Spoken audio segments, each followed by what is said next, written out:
spreadsheets and hope. Now I have only one source of truth for our financials, HR, inventory, and supply chain. Because NetSuite is cloud-based, working from home didn't change a thing. We're still bringing affordable luxury into homes all across America. I'm now closing the books 5 to 10 times faster thanks to NetSuite. NetSuite surveyed hundreds of business leaders and assembled a playbook of the top strategies they're using as America reopens for business. Receive your free guide, 7 actions businesses need to take now, and schedule your free product tour at netsuite.com/Fox. Dozens of victims of the so-called Golden State Killer in court today for a sentencing hearing. One of his victims, a woman who described being assaulted by Joseph DeAngelo at the age of 15. There was so much emotional and physical trauma that I carried with me. My God, we were just high school kids living a normal life, going to school, church group, having friends over. Now, this horrific experience was part of me and who I would become. But we were lucky he didn't kill us. In June, DeAngelo pled guilty to 13 murders and 13 rape-related charges, but admitted to many more because the statute of limitations had expired. Cruise operator Carnival says it was the target of a ransomware attack that likely got some personal information about guests and employees. The company reported the attack to the Securities and Exchange Commission, but did not say which of the several cruise lines they own were affected. A judge is considering whether to dismiss a lawsuit that prevents Virginia's governor from removing a statue of Robert E. Lee in Richmond. The suit is being brought by a group of property owners along Monument Avenue where the statue of the prominent Confederate general is located. Governor Ralph Northam had announced plans to take the statue down in June as protests emerged in many cities in late May and early June following the death of George Floyd in police custody. Critics of this and other statues say they glorify people who fought to preserve slavery in the South. Others say removing it erases history. If the judge doesn't toss the case, a trial is expected in October. Rob Dawson, Fox News. New York Governor Andrew Cuomo, who gained a national following for his daily news conferences at the height of the pandemic, has a book coming out, which his publisher says will look back on his experiences and will include a leadership advice and a look at his relationship with the Trump administration. The book, called American Crisis, is due out in October. I'm Lisa Lacera. This is Fox News.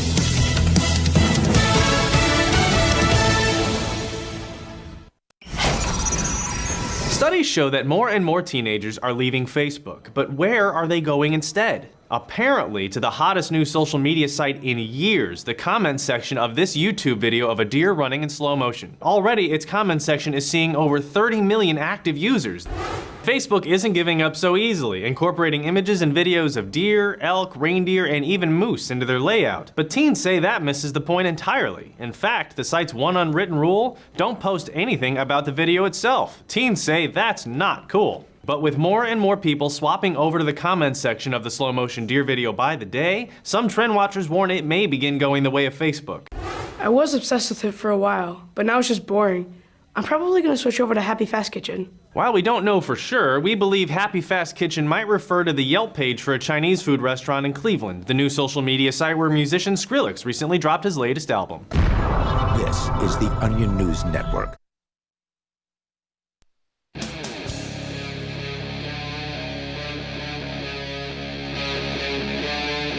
Free Talk Live.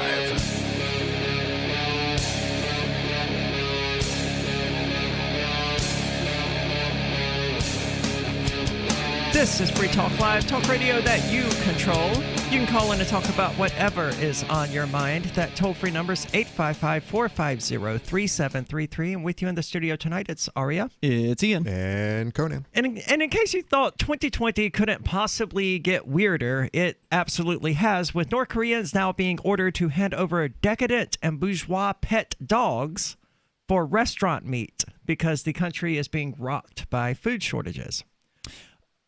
Did you say they were being asked or being ordered? Ordered. Okay. Ordered according to the headline. I don't know. And I don't know that the North Korean government ever asks its citizens to do anything. And it's only speculated that they're being used for barbecue, I think. I don't think anyone knows where they're really going. Well, they asked them for, they said, this is for restaurant meat. Give me your pet dog so that we can cook it and eat it. Well, they're starving.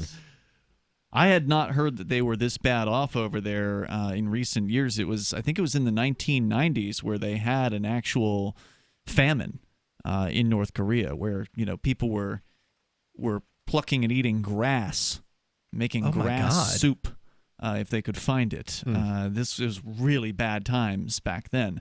And, of course, communism fails, which is why that happened, why they had no food in North Korea, and they had to beg for handouts, basically, from the rest of the world to keep their people somewhat alive. I think North Korea officially reached the point of being a failed state when Kim Jong-un commanded every citizen to turn over 200 pounds of human manure a day. I think that was when they reached peak collapse. When this was in this? 2019. Okay. This is for farming, right? Wow. Yes. And if they could, it was a way of, it was tax revenue. If they couldn't generate this impossible, their body weight in manure each day, then they had to pay a fine. Oh, it's absolutely impossible, but they don't care. It was just a way to fine everyone and get a new tax out of them. Wow. But that to me was the moment when North Korea just became, this is going down the drain. Well, I mean, it's been down the drain for a long time. I mean, by no means am I an expert on North Korea, but I did read the excellent book, and I've watched some documentaries over the years, but I read an excellent book by Michael Malice, I believe is his name. And it's a fake autobiography written as though it was Kim Jong-il, who was Kim Jong-un's father. Okay. And it's really, really well done. Like, it starts from the earliest point in his life and goes through the end of his life, and just sounds really fascinating. Covers, what's it called? Dear Reader, I believe is what it's called. Okay. Mm-hmm. Oh, okay. Yeah. It's cute. Yeah. So Kim Jong-un, but it's a serious book. Like, it's like seriously looks at the history of this country and right, and communism. it's written from Kim Jong-il's point of view. Correct. As an autobiography. Yeah, but it's not really his. Right. Right. Is it like poking at North Korea and the poor decisions? Like, and then I decided that we needed to eat our dogs. I mean, that it's basically, it shows what happened in that country since it became total communism. Okay. And it's fascinating and horrifying. But it does go through the famine portion of the 1990s. So things were really bad then, and if they're now announcing they need to be eating their dogs, it sounds like things are getting bad once again. Well, according to dailymail.co.uk, which is a right-leaning website, I believe, so they're not predisposed to show any kindness whatsoever to the North Korean government or to North Korean policies, Kim Jong-un has declared that pet dogs are a symbol of capitalist decadence. And he's ordered that dogs be rounded up. Oh, God. And owners are fearful that their beloved pets are being used to solve the nation's food shortages. Now, but before you go on, so before anybody thinks this can't happen here, like, oh, this is the United States, we have the freedom to own dogs. There are places in the United States that have outlawed certain dog breeds.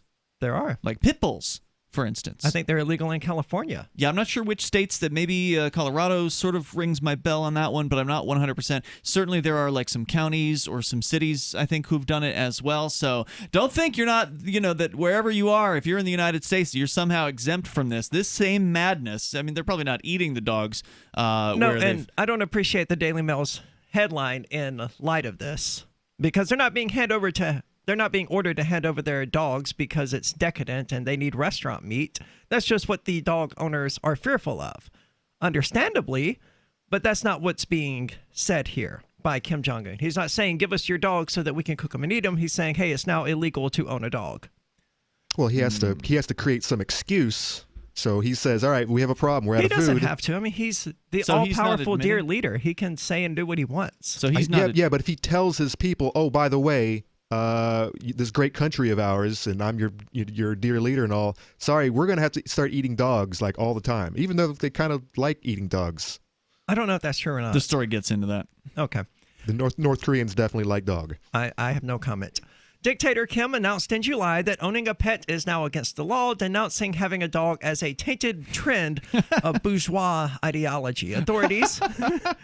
I mean, I kind of get his point, right? You have to be relatively well off to be able to afford dog food. I don't know about that. No, I'm being facetious. Okay. I mean, dog food is what, $5 for 50 pounds Unless of you're it? out in the country and you just talking about human fertilizer, guess what dogs like to eat? They're camp followers. It's a good thing that's why you don't eat your dog during the apocalypse, because they're good to have around.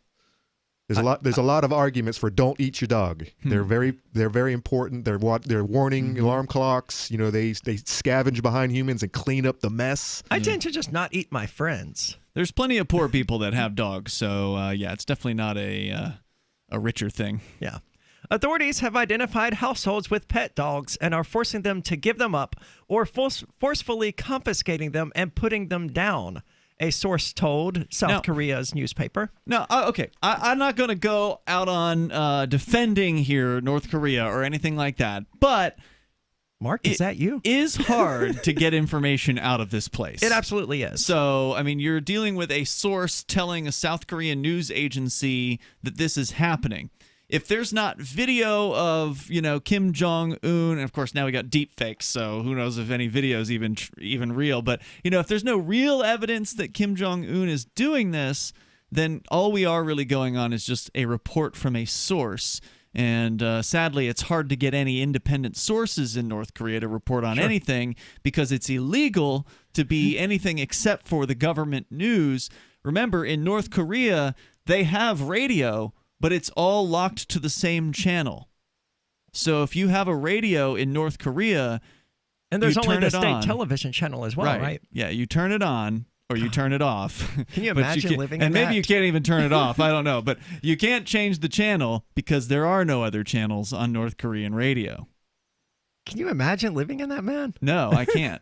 Essentially, it's a crime if you drop, if you were to airdrop a bunch of Walkmans into North Korea, and there have been people who've done activism like this, giving out essentially normal radios that you can tune the frequency on like we're used to here in the semi-free world, and then broadcasting on like a pirate frequency basically from South Korea, so broadcasting in to North Korea to try to get some sort of information to these people. They are completely cut off with the exception of those who are willing to smuggle information in or out of North Korea, and frequently that's done within body cavities via flash drives and things like that, or by paying off border guards. But this is an incredibly high-risk thing to do, and it's crazy. So and the result is that 100% of what the average North Korean knows was spoon-fed to them by the government. Yep.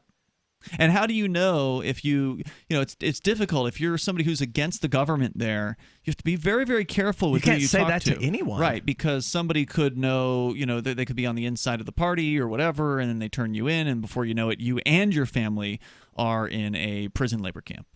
Yeah, the whole premise of 1984. So unfortunately, what we can't get out of North Korea is video of the dog kidnapping squad going around and forcibly taking people's dogs from them. Because if this story is true, that's definitely what's happening. And if this were happening in the United States, at the very least, somebody would snap some video of it. But we can't get that out of North Korea, so we just have to go with what the source is saying. Well, the source goes on to say some of the dogs are sent to state-run zoos or sold to dog meat restaurants. They're probably being chopped up at the state-run zoos and being fed to the animals there because, they're not going to put them on display. Right? Yeah, I wouldn't think so. Yeah. I mean, dogs aren't that rare in North Korea, are they? Give us your thoughts. 855-450-3733. That's 855-450-FREE, as in Free Talk Live. Remember when you first heard about Bitcoin? How long did it take you to realize this little project would soon change the world? Do you kind of wish you had gotten involved sooner? Well, now is your chance to be a part of the next revolution in money. Intercoin is working to finally make crypto go mainstream. It's designed to be scalable enough to support everyday payments and even elections without the state. Bitcoin was originally supposed to be a peer-to-peer cash system, the way we would all pay one another without having to trust any third party. But instead, over time, it mostly became a store of value. That's because every 10 minutes, the Bitcoin network must put all transactions into a block, and that block can only hold so much. If crypto is to become mainstream, for people to use it for everyday payments, we need a new architecture, one that is as secure as Bitcoin while being far more scalable. Check out intercoin.org to find out more and maybe pick up some of those coins for yourself.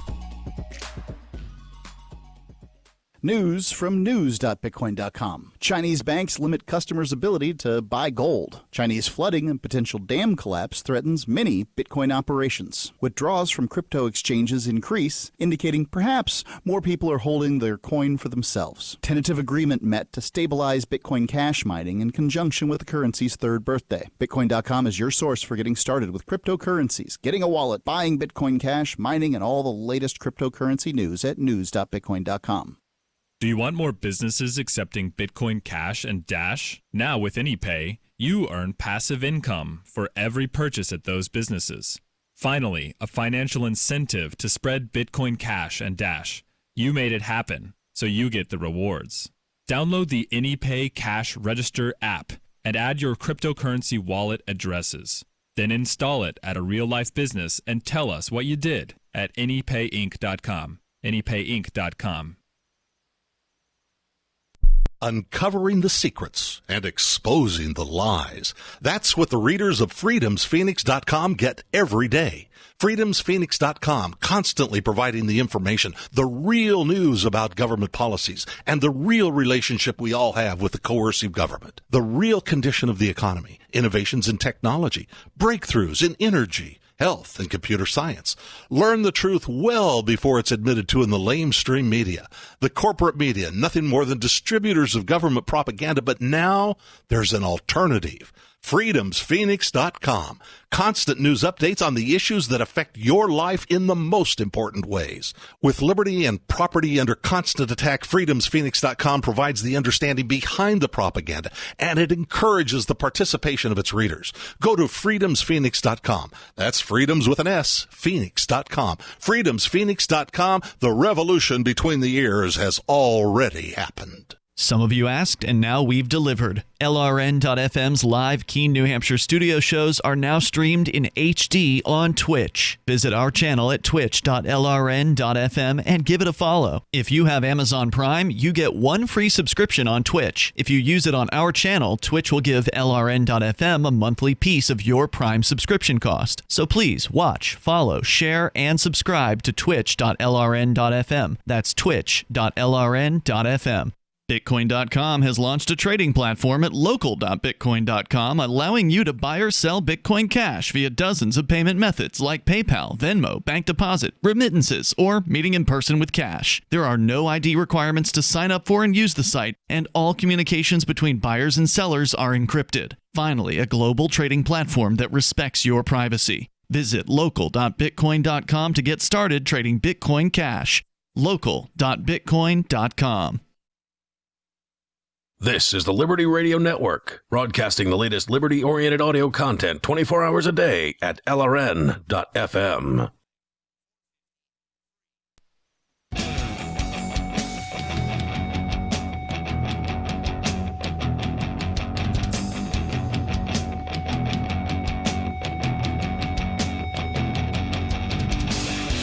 This is Free Talk Live, talk radio that you control, and you can call in and talk about whatever is on your mind. That toll-free number is 855-450-3733. With you in the studio tonight, it's Aria, Ian, and Conan. And Intercoin's team spent the last decade helping communities release apps to unite their members and coordinate social activity. Now, communities can release currencies to coordinate economic activity, which represents a soft but voluntary power, encouraging people to spend the currency on local goods and services that accept it, or to support the community with small fees when cashing out unused coins. Towns already do this to battle globalism, and festivals can create an extended online community that transacts year-round. Intercoin is attempting to regain some of our freedoms that are threatened on the internet and in the real world, and we think that's important here on Free Talk Live, so we accepted $40,000 worth of Intercoin tokens from Intercoin Inc. for advertising. If you also think freedom is important, check out Intercoin at intercoin.org. You can invest in the project and potentially make big gains, or just be involved and shape its future. Intercoin.org. That's INTER coin.org. And let's go to the phones. We've got Jason from New Hampshire listening at LRN.FM. Jason, you're on Free Talk Live. Hey, thanks for taking my call. Conan, thank you. I really mean it. Thank you for bringing back Topless Tuesdays. I mean that, honestly. Okay. It's hot in here, man. There's servers and stuff going on. It can get kind of warm. Buddy, you don't have to. Honestly, Ian will tell you, I'm the biggest fan of Topless Tuesdays ever. I couldn't believe when it went away, and to see it come back now is just so wonderful. It's kind of like, oh, life is starting to get back to normal, like pre-quarantine, you know? I mean, it didn't really go away. It just got cold, right? Yeah, well, that's what they say. That's what they say. But I have a sort of a theory that there was sort of an issue with Topless Tuesdays. But anyways, that's not what I called it There about. wasn't. There was an issue with it when I did Aria Uncensored and was topless. That got us banned from Twitch. But as far as the male host here, it's never been a problem. That's actually very stupid. That's actually a really stupid rule and doesn't really make sense, stupid. does it? No. Yeah, that's dumb. Anyways, so I'm not I myself am not a libertarian. I will say, though, my main question had to do with a viable libertarian candidate. I have one friend who, is a libertarian. And I will say I don't necessarily see eye to eye with him on everything, but I will say I understand and see that it gets a little out of hand. Like with some of he doesn't like to wear a seatbelt. I don't know if you guys feel the same way about that, if those things are actually meaningful to you. Sometimes I do, sometimes I don't. If I'm just driving around downtown Keene where the speed limit's relatively low, I don't wear it. If I'm going on the state roads at 50, 60 miles an hour, I will. That's how he feels too, but he actually got arrested for not wearing a seatbelt. And when I see stuff like that, it's like, I can agree, even as a non-libertarian, like that's going too far. The idea you're going to actually give somebody a criminal record just because of a seatbelt thing, that doesn't make sense. And it's like the way that they told it, the way the police said it was like, well, I'm sorry, sir, but if you want to have your 7-year-old bride in the car, she has to wear a seatbelt. What? I feel like you went on to a completely different point there. I think it was a joke. I think he's joking. Thanks, Ian. Bye. Yeah. All right. Thanks for the call, Jason. Let's keep going. We've got Jimmy from Missouri. Jimmy, you're on Free Talk Live.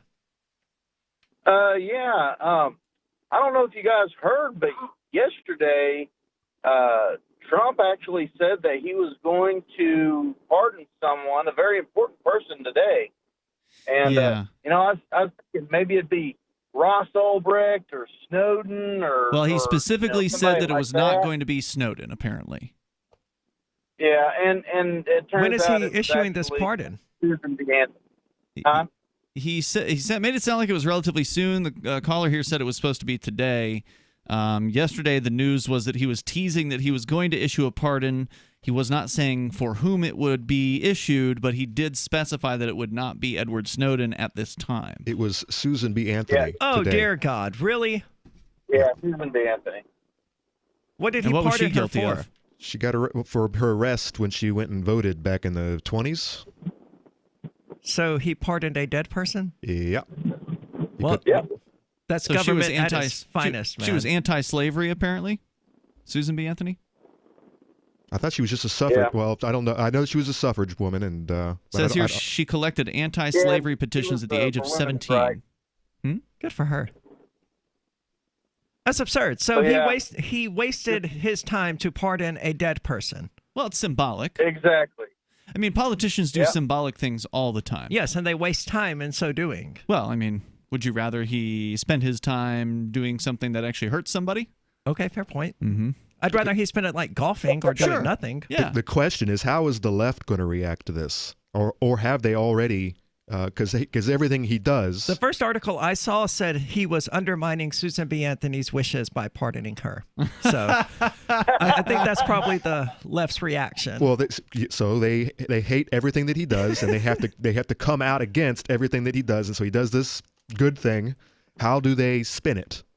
According to this story here, or Wikipedia article on Susan B. Anthony, the last thing on the history here is August 18th, 2020. Donald Trump said he would pardon Anthony for her arrest in 1872 after she voted when it was still illegal for women to vote. The announcement was made on the 100th anniversary of the 19th Amendment to the U.S. Constitution, giving women the right to vote. So he was commemorating the 100th year, apparently, of women being able to vote by pardoning this lady. I mean, it seems totally appropriate. It's a nice gesture. Mm-hmm. it's just useless. Yeah, it would be much nicer if he would pardon someone meaningful for us today, like Edward Snowden. And he did tease that as a potential. He said he was going to, quote, look into it. Really? Yeah, he said that he didn't know enough about Edward Snowden. He'd heard good arguments on both sides. So as soon as this news started coming out, there was actually another story that a bunch of Republicans and like law enforcement people are trying to tell him, no, dude, don't pardon Snowden. And so because then other people will leak our secrets. Yeah.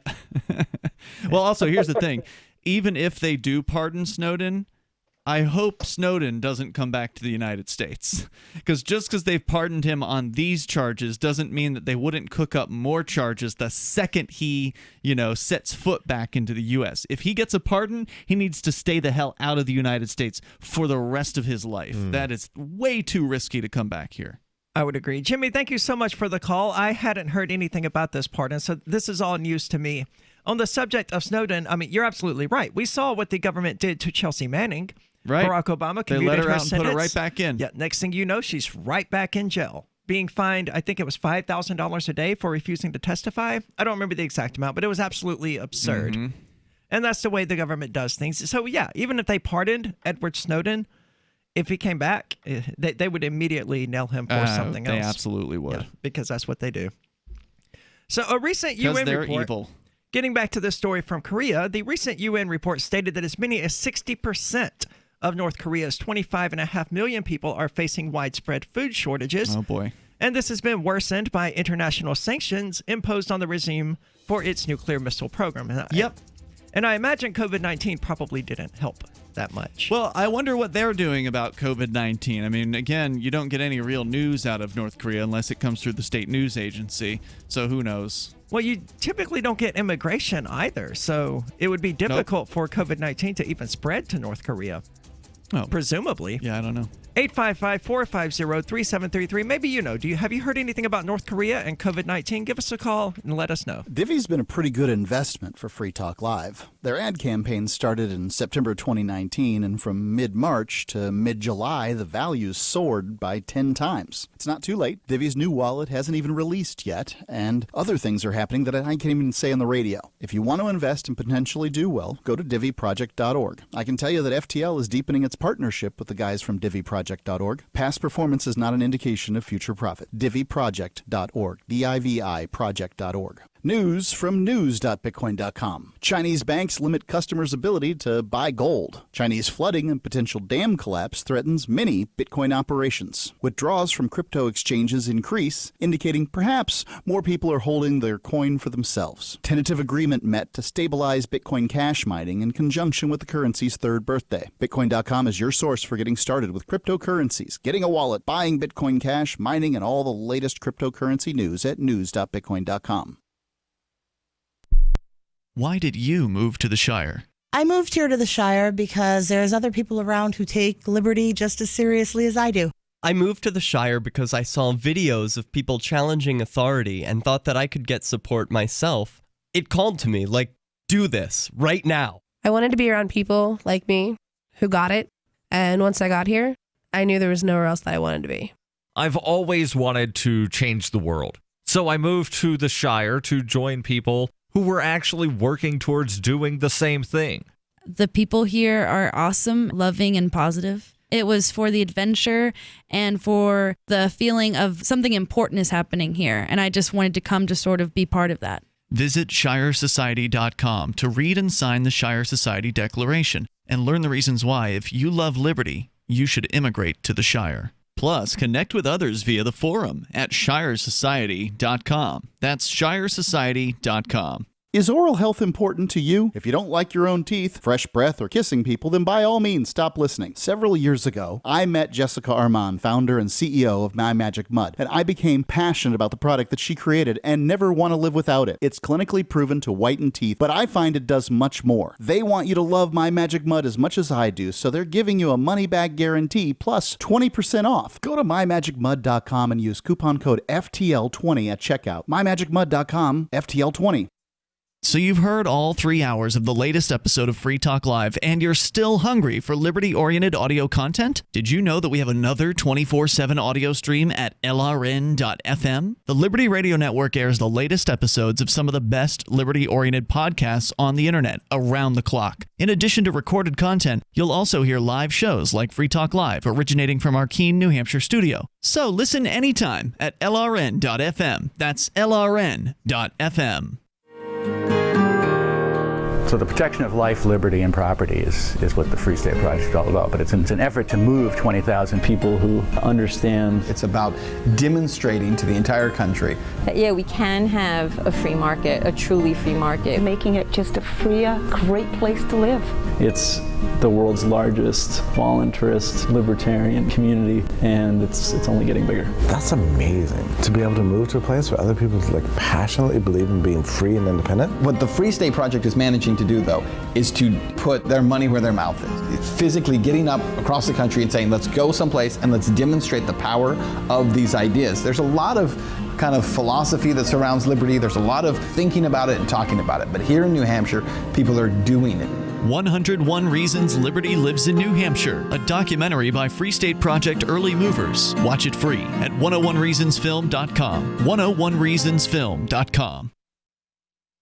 You can sign up to receive the latest about the Liberty Radio Network via our email updates at updates.lrn.fm. That's updates.lrn.fm.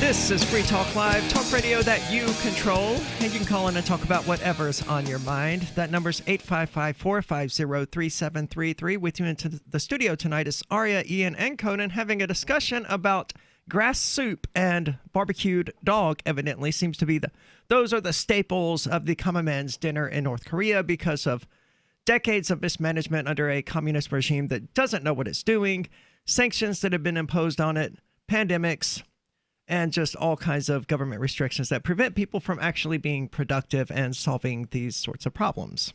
Yeah, I just don't understand sanctions. Government gangs love to throw sanctions at countries, and they always make it sound like we're punishing the government with these sanctions. That's not how it works. No, the reality is you're punishing the people with the sanctions. Well, their excuse is... Well, they know that. Well, they know that they're punishing somebody. What they're wanting to happen is the people will uprise and they'll strike out at their leaders, and then we can put one of our puppets.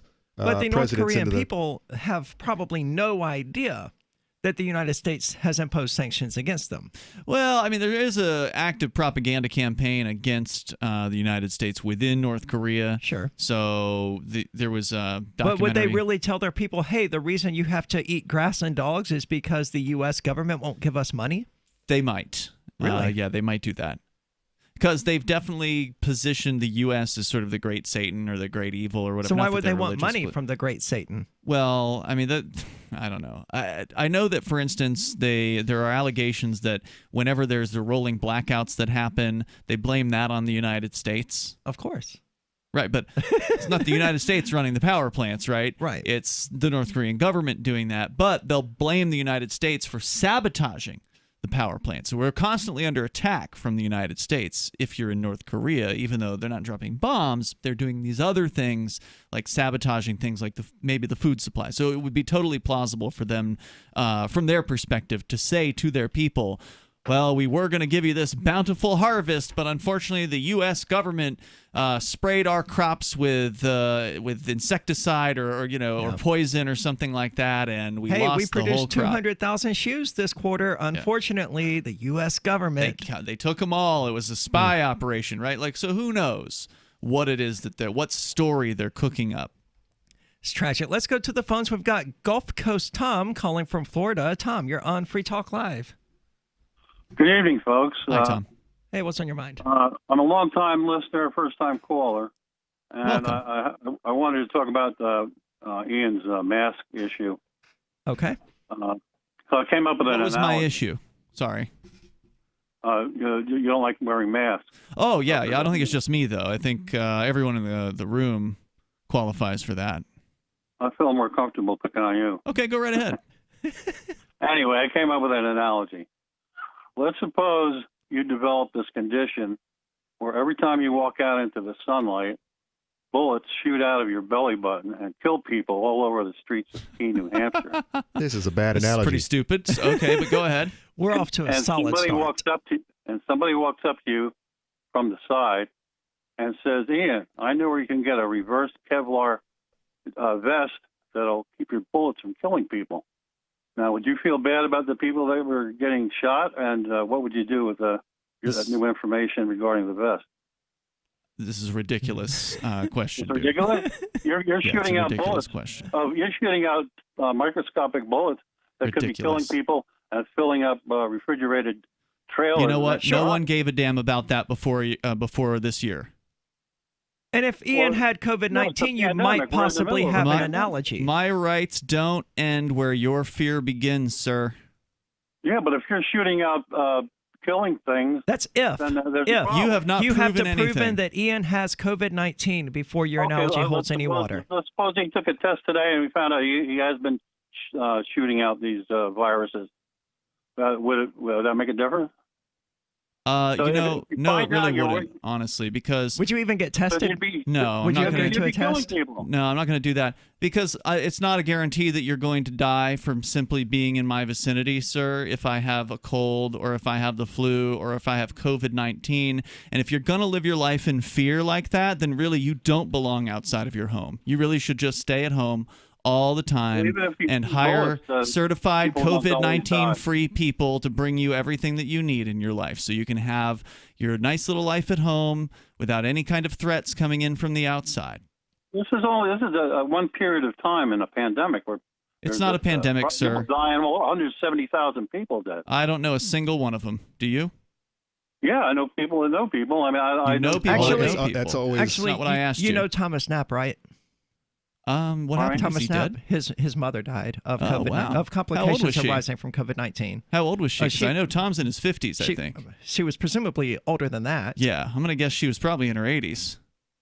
So I'm saying, so we do know if someone my grandparents trustworthy. also died. I don't personally know Tom's mother, but Well, it's I have no reason to 330 doubt million that. people, it's spread out a little. Even 170,000 people get spread out some. Yeah, that's almost no one. But it could be if you another actually look at the numbers, 170,000. 200,000 out of 330 million people is like a fraction of a percent. How So- about if one of your studio people died? Would that make a difference? No, not really. If it was their fear, none of us would want it to make a difference either. They could not come here. Okay, so Johnson, who has previously been on the Tuesday nights here on Free Talk Live, at the beginning of this decided he did not want to be here in the studio, and that's his choice. So if Right. you want to protect yourself, it's your responsibility, not everyone else. Yeah, that's where we might agree to some degree. Where I think the government should have said, okay, we got this pandemic coming. People should wear a mask and keep some distance and don't go in big crowds, but not like shut down companies and things like that. They probably would have shut down themselves when people started getting too sick because they would be afraid to go to the restaurants anyway. But I think that's the case, and we've seen that a lot throughout the United States as the pandemic lockdowns officially lift, but restaurants still aren't opening because they just have no customers because Sad. people don't want to risk going out. It's sad. It's Tom, so thank you sad. so much for the call. To go back to your point, though, about COVID-19 and people in the studio, would it change his mind? I don't know about Conan, but if I contracted and died from COVID-19, I wouldn't want it to change Ian's mind because I know the risk when I came here that Ian wasn't going to be wearing a mask and that if he had COVID-19, he would spread it to me. That's a knowing risk that I took. So if the consequences for that fall onto me, I could have stayed at home. If you want to live in a clean room, sanitized environment 100% of the time, having some little maid come in with her hazmat suit on so she can sanitize every surface for you, you can live in a completely clean, sterile environment for the rest of your life so you can have an extra 2 years or 2 months or however long you might get from living in that environment. That's your responsibility. It's your responsibility to pay for it. It's your responsibility to deal with it. And I'm sorry. I don't believe that that's actually good for you, because I think you need to encounter some viruses. I think you need to encounter some dirt. I think you need to encounter some things that could cause you a problem, that you need to get sick and beat it, that these are all things that make humans stronger over time. But unfortunately, we are saddled with a very weak population of a bunch of people who look to the government for their answers and for their solutions in life, and it's pathetic, honestly, what's going on right now. And the bigger question is, how long are we going to go along with this? I don't think they're going to stop. I just had a keen police officer stop out in front of the house today. He happened to be in the neighborhood, and I know who he was, and he leans out his window and he says that he's sick of the government overreach, that it's gone too far even for him. Did you say perfect? Vote for Aria DeMesso for sheriff. I didn't. Did you see the sadly, signs? sadly, the upcoming flu season is right around the corner. But his prediction was, the reason I brought him up, he thinks it's going to be over after the election. And I'm like, I appreciate your optimism. That is the conservative conspiracy theory. Yeah, I'm like, I appreciate your optimism, but I don't think so. They've pushed this far. They're not just going to roll it back. I don't think this is going away at least until summer of 2021 at best. And that's assuming everything we're being told is true. I think that's when the mask mandates will actually be lifted, is almost a year from now at absolute best. Unbelievable. What do you think? 855-450-3733. That's 855-450-FREE, as in Free Talk Live. Do the letters IRS give you anxiety? I'm Dan Pilla. I've defended people from the IRS for more than 40 years. My book, How to Get Tax Amnesty, created the tax resolution industry and is responsible for helping hundreds of thousands of people. It can help you too. If you're a non-filer or facing IRS enforcement right now, your case is unique. You need real help, not cookie-cutter advice. My clients get my personal attention. Buy my book at danpilla.com and get a free consultation directly with me. That's danpilla.com. Let's start solving your tax problem right now. Are you ready for what's next? It's likely coming. More food shortages, power outages, grocery stores closed, social unrest. Ask yourself, do you have enough food and supplies on hand to last at least 30 days? Most Americans do not, but you can. Avoid the panic of the last-minute rush. Order your 4-week supply of emergency food today from mypatriotsupply.com. Starvation or dependency on the government are your only alternatives. Avoid those and the pain of being unprepared. Go to mypatriotsupply.com right now. Build your emergency food supply with meals that last up to 25 years in storage, shipped discreetly to your door. Folks that know what's coming are using today to prepare. There's time for you to do the same. That's mypatriotsupply.com, the original Patriot Preparedness Company. mypatriotsupply.com. Have you ever thought about turning your Glock, XD Family, or 1911 handgun into a semi-automatic carbine? It only takes about 30 seconds. The MacTech Carbine Upper is classified as an accessory and can be delivered right to your doorstep with no FFL or background check required. It's the world's most versatile pistol accessory. Build your custom upper today. Simply go to handgunconversion.com. That's handgunconversion.com. Do you know the difference between erudite and pedantic? If you do, you're probably pedantic. But seriously, a surprising number of erudite people mispronounce erudite, which has 3 syllables, not 4. Say erudite, not erudite. Because you are judged by how you speak, you want to avoid common misstatements, especially if you're a job seeker. For instance, do you know the difference between imply and infer? Only a speaker can imply. Only a listener can infer. And when you say you'll be out of pocket, do you mean out of touch? Out of pocket means you're on your own dime, not yet reimbursed. And if anyone ever asks, why do you always answer a question with a question? You should reply, do I do that? Just kidding.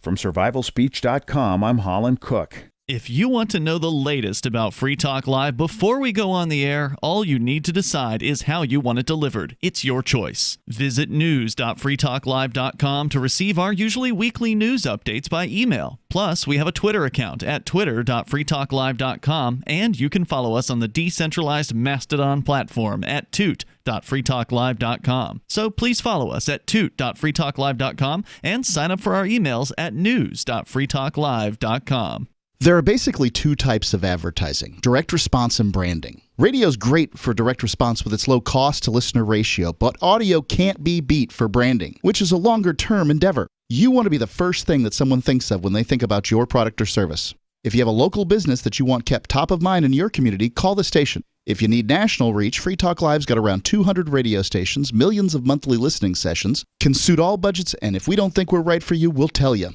Email me, mark@freetalklive.com. What's up next? Visit the Liberty Radio Network program guide to find out at shows.lrn.fm. That's shows.lrn.fm.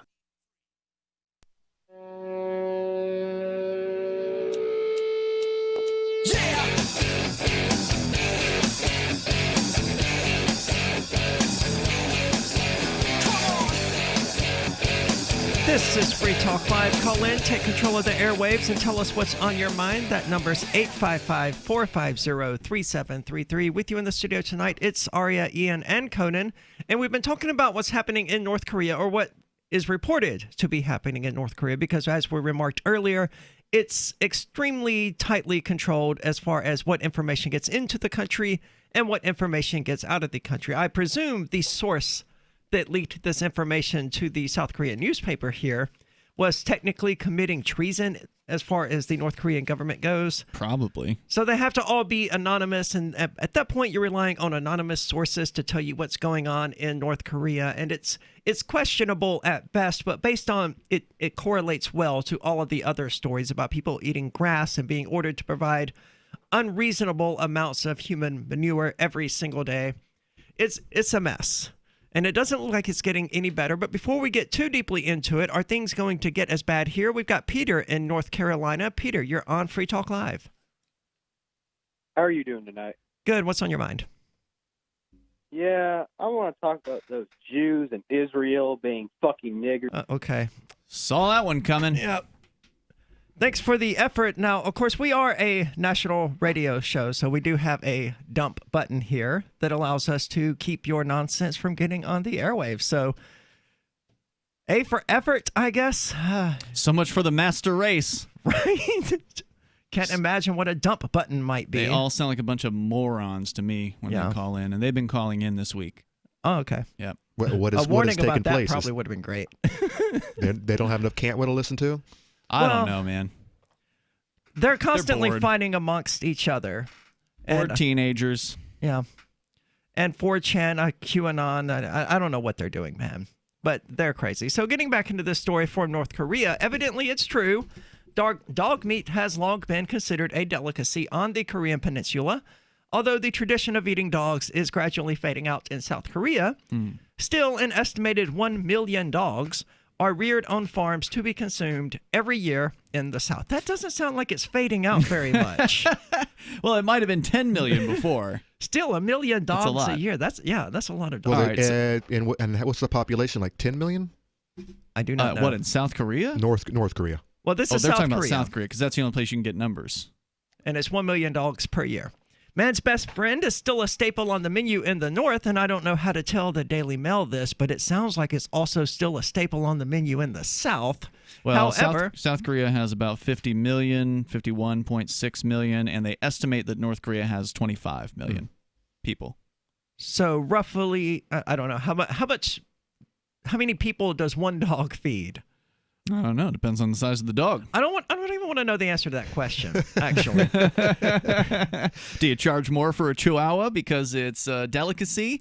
I imagine the meat's got to be tough. Less. I don't know. I don't know. Okay, I'm going to put you to the test here, Aria, since we're talking about it. It's an uncomfortable topic for people, Sure. right? Because dogs are our friends for the most part, and we love them. If you were visiting South Korea and somebody offered you some dog soup, or some cat soup, fried dog. If they offer me cat soup, they're going to get injured. And here's the thing. I'll just let you know that now. They eat other animals. They really, the Chinese really love their pork. Mm-hmm. So I mean, if they have access to these other meat products, chickens, pork, beef, and they're still eating dog, I don't know. It sounds like it's probably good. It might be, and so that's my question. It's been considered a delicacy. Yeah. I remember seeing a Vice piece about. Hey, by the way, I would eat dog if I went to when in China. When in Rome or whatever. Exactly. Right? So like, here's the thing. So, and I just had my dog die last week, by the way. So it's not like I don't have dogs or care about them. But there was an interesting documentary that Vice did where they looked at the South China area where dog eating is still a thing. They still have like a festival there every year, this dog festival or whatever. And there's, all kinds of dog dishes that are being served up to people. And this Vice hottie that's doing the report she actually eats, the dog soup or whatever that's put in front of her. And when they talk to the people who were, part of this and asked them about, well, why do you do this? I mean, how can you do this to these animals? Blah, blah, blah. And they're like, well, these aren't pets. These animals are raised specifically to be slaughtered. We have dogs who are pets. We don't eat them. And so, like, they have in their mind, there's a delineating line between animals who are pets and animals who are simply raised in a slaughterhouse or whatever, farming environment, and they don't have the same attachment to them just because they look cute or whatever. Well, we have the same thing here in the United States regarding rabbits. I mean, people eat rabbits all the time, but other people keep rabbits as pets. Where do you get rabbit from to eat? You have to go buy it at a farm or something. I imagine you hunt it, or you go to my house. Okay, have you eaten your rabbits? That's what I have them for. Okay, I didn't know that. Okay, so I thought you were selling them. No, but I do have. So don't bring your dogs to Conan, is what I'm hearing. So we can try some rabbit, is what you're saying. But I do have. I mean, rabbit stew and stuff like that. That's like common in the U.S. I have rabbits that I sell as pets, and then I have rabbits that I raise to eat. How do you like them? So are they different like bloodlines, or is it just okay? Well, if no one buys this rabbit as a pet, I'm going to cook it and eat it. Well, the meat rabbits are huge. My doe is she's close to 10 pounds. That's a big. So you draw the same delineating. Oh no! They're not. But they are not my pets. I am raising them to sell to people who like pets. I understand, but that's essentially the same thing that these people on the peninsula were saying. Was that hey, we have these dogs that are bred and that are captive, and they're meant to be eaten, and we have ones that are pets. Right. Well, you have the same thing with rabbits. You have some that are meant to be eaten, and you have some that are meant to be pets. Correct. And I do have cats, and I would never eat them. Well, that's good to hear. Just to, but you would eat a dog. Just to ease your traumatized mind over there. but you would eat a dog. If in Rome, yes. Okay. Well, if a South Korean offered you a cat, would you eat it? I don't know how that works. I don't know that I would. Now he may not want to answer your question because you may reach over the table and gut it. He knows I won't. I'd have to think about it. But I mean, as far as what does the dog taste like, because that's what I want to get to. I don't know, man. The meat here looks absolutely disgusting. I don't know what to compare it to. It looks similar to something I've seen in the past, but I can't place it. Because most of anything that you eat is going to taste like whatever that animal ate. So if you're only feeding it grain and stuff, I think they'd be pretty tasty. Now, if they're out there scavenging through the trash and eating their own filth and eating their own excrement. If you're feeding a dog grain, it's going to die of malnutrition. It won't be delicious. Actually, that's kind of, if you look at the back of the ingredients on a lot of these dog foods, most of it is grain. And that's why they don't live to 16 and a half years like Jazzy did. Right. But it's because we're feeding our animals corn instead of the meat that they actually require. And these dogs that you're raising to eat, you wouldn't be keeping them for 16 years. You'd probably only be keeping them no longer than 3 to 4 months. Or 6 or whatever until they're full grown. Yep. There's the rule is you have your grain to weight or meat ratio. Okay. And for example, chickens. There's a certain point where you fed them too long. You don't get your return on your grain back. So basically chickens and rabbits, they're about 12 to 13 weeks. And that's when you want to take them, put them in the freezer. Otherwise, you're just wasting grain on you'd be better off just buying more babies and raising a whole nother flock. Often served in a spicy soup or stew with vegetables, it is also known, this is dog meat, for raising the body temperature in the cold winter months. which any spicy soup or stew would do, even if there's no meat whatsoever. I mean, that's... Well, having some food in your belly is probably a good idea if it's cold out. Yeah. And you know what? And kimchi is one of my favorite condiments, which is a Korean thing. Okay. Was that seaweed? What the hell is kimchi? There's all kinds of varieties, but basically it is fermented vegetables, usually cabbage. Okay. But I mean, it's super, super spicy.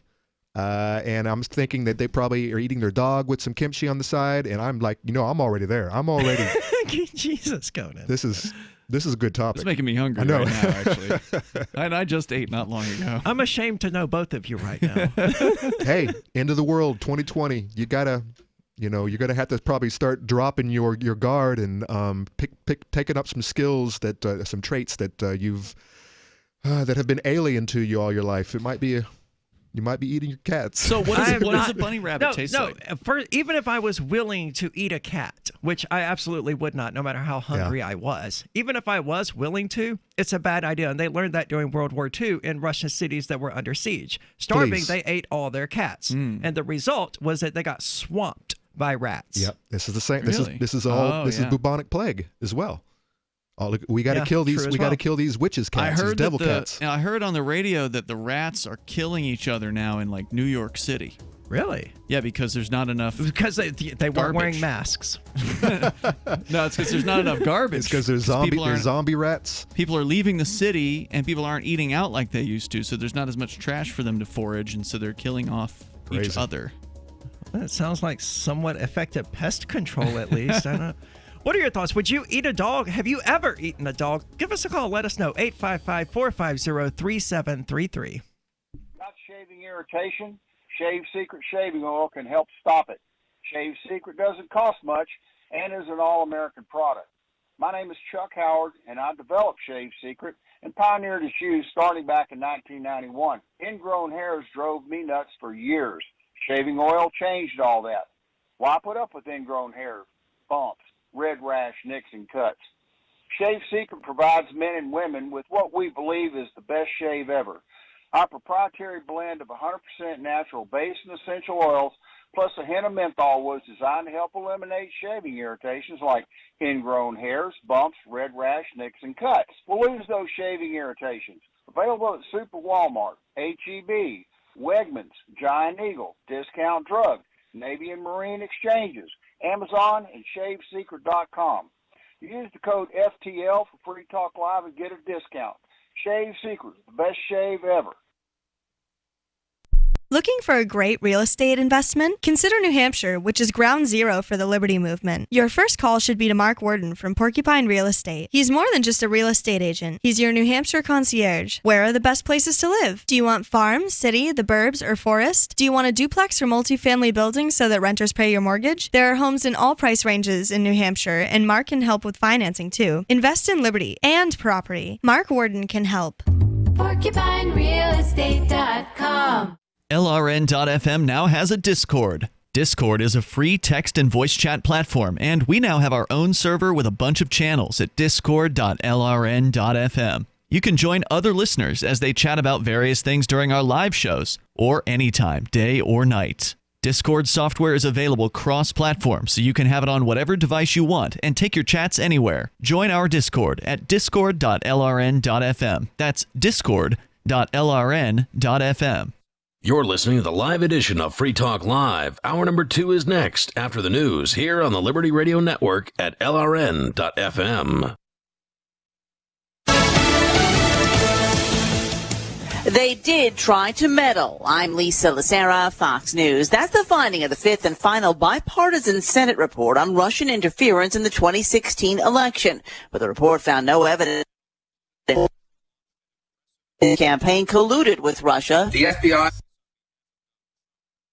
especially by relying on their document or the sources that were used to create it. Acting Senate Intelligence Committee Chair Marco Rubio. However, the report did find Trump campaign officials were eager to exploit help from the Kremlin, particularly emails that were hacked by Russian military intelligence officers and posted to WikiLeaks in the run-up to investigation lasted 3.5 years. Democrats gearing up for night 2 of the convention. Former candidate and Minnesota Senator Amy Klobuchar tells Fox Bill Hemmer unity is their message. Our entire focus was on country, because whether you supported the president before, and I know some of your viewers have, you know that he's been divisive. And I think one of the things that Joe Biden can do, which is so uniquely Joe Biden, is to bring our country together. Some of tonight's speakers include former President Bill Clinton and former Secretary Joe Biden's wife, Dr. Jill Biden. Fox News Radio's Democracy 2020 coverage of the Democratic National Convention live tonight, starting at 8 p.m. Eastern. Download the Fox News app, click Listen to listen live. Not enough. House Speaker Nancy Pelosi says a vote on the Postal Service will take place on Saturday, despite an announcement earlier this afternoon from the Postmaster General that any changes to the service would be postponed. This is White House Chief of Staff Mark Meadows told the Postal Service to change operations delivery of mail. America is listening.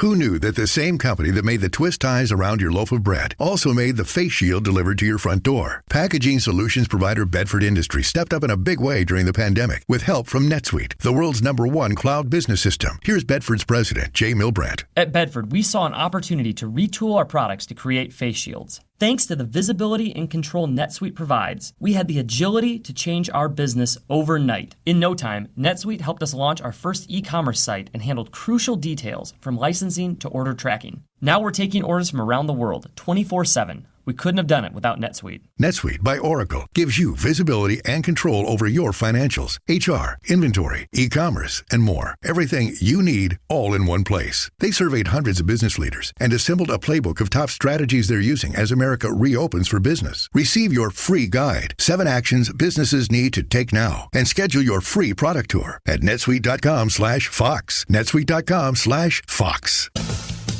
The Missouri couple who stood outside their home with guns as protesters gathered have been invited to the Republican National Convention. An attorney for Mark and Patricia McCloskey confirmed to Fox St. Louis that the couple, who say they waved their guns at protesters to protect themselves and their home in June, will make an appearance at the Republican National Convention next week to express support for President Trump's re-election. The couple was later charged by St. Louis's Democratic prosecutor with felony unlawful use of a weapon. Charges President Trump called an abuse of power as Missouri's Attorney General seeks a dismissal, though if convicted, Republican Governor Mike Parson promises a pardon for the couple who he says exercised their constitutional right. Jeff Manasso, Fox News. One of the companies that has done well during the pandemic is hiring. Amazon is planning to add 3,500 corporate jobs in major U.S. cities, expanding in New York, Dallas, Phoenix, San Diego, Denver, and Detroit. The Wall Street Journal says Amazon is planning for its eventual return of workers to offices. The jobs will include engineering and other positions in Amazon Web Services, the Alexa virtual assistant, and Amazon Fresh. In New York, the plans include 2,000 jobs at the former Lord & Taylor flagship department store, which Amazon purchased from WeWork. For now, Amazon employees can work from home until January 8th. Jenny Cosola, Fox News. 3 producers of the Ellen DeGeneres show have been shown the door over allegations of what's being called a dysfunctional workplace that harbored misbehavior, including sexual misconduct. An internal investigation planned about the show was prompted by a BuzzFeed News report in July based on 36 interviews with ex-staffers who said they witnessed or received improper treatment. I'm Lisa Lacera, and this is Fox News.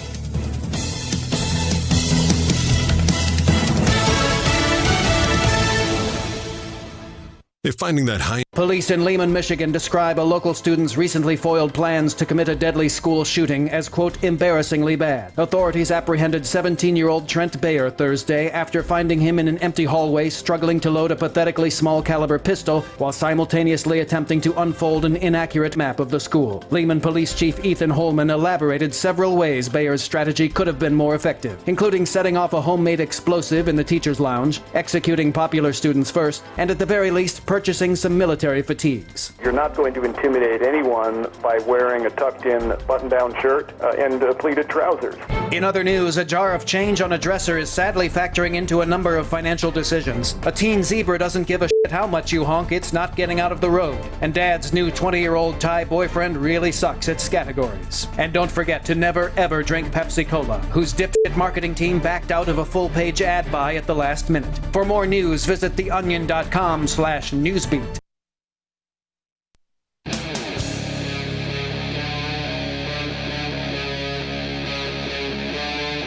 Free Talk Live.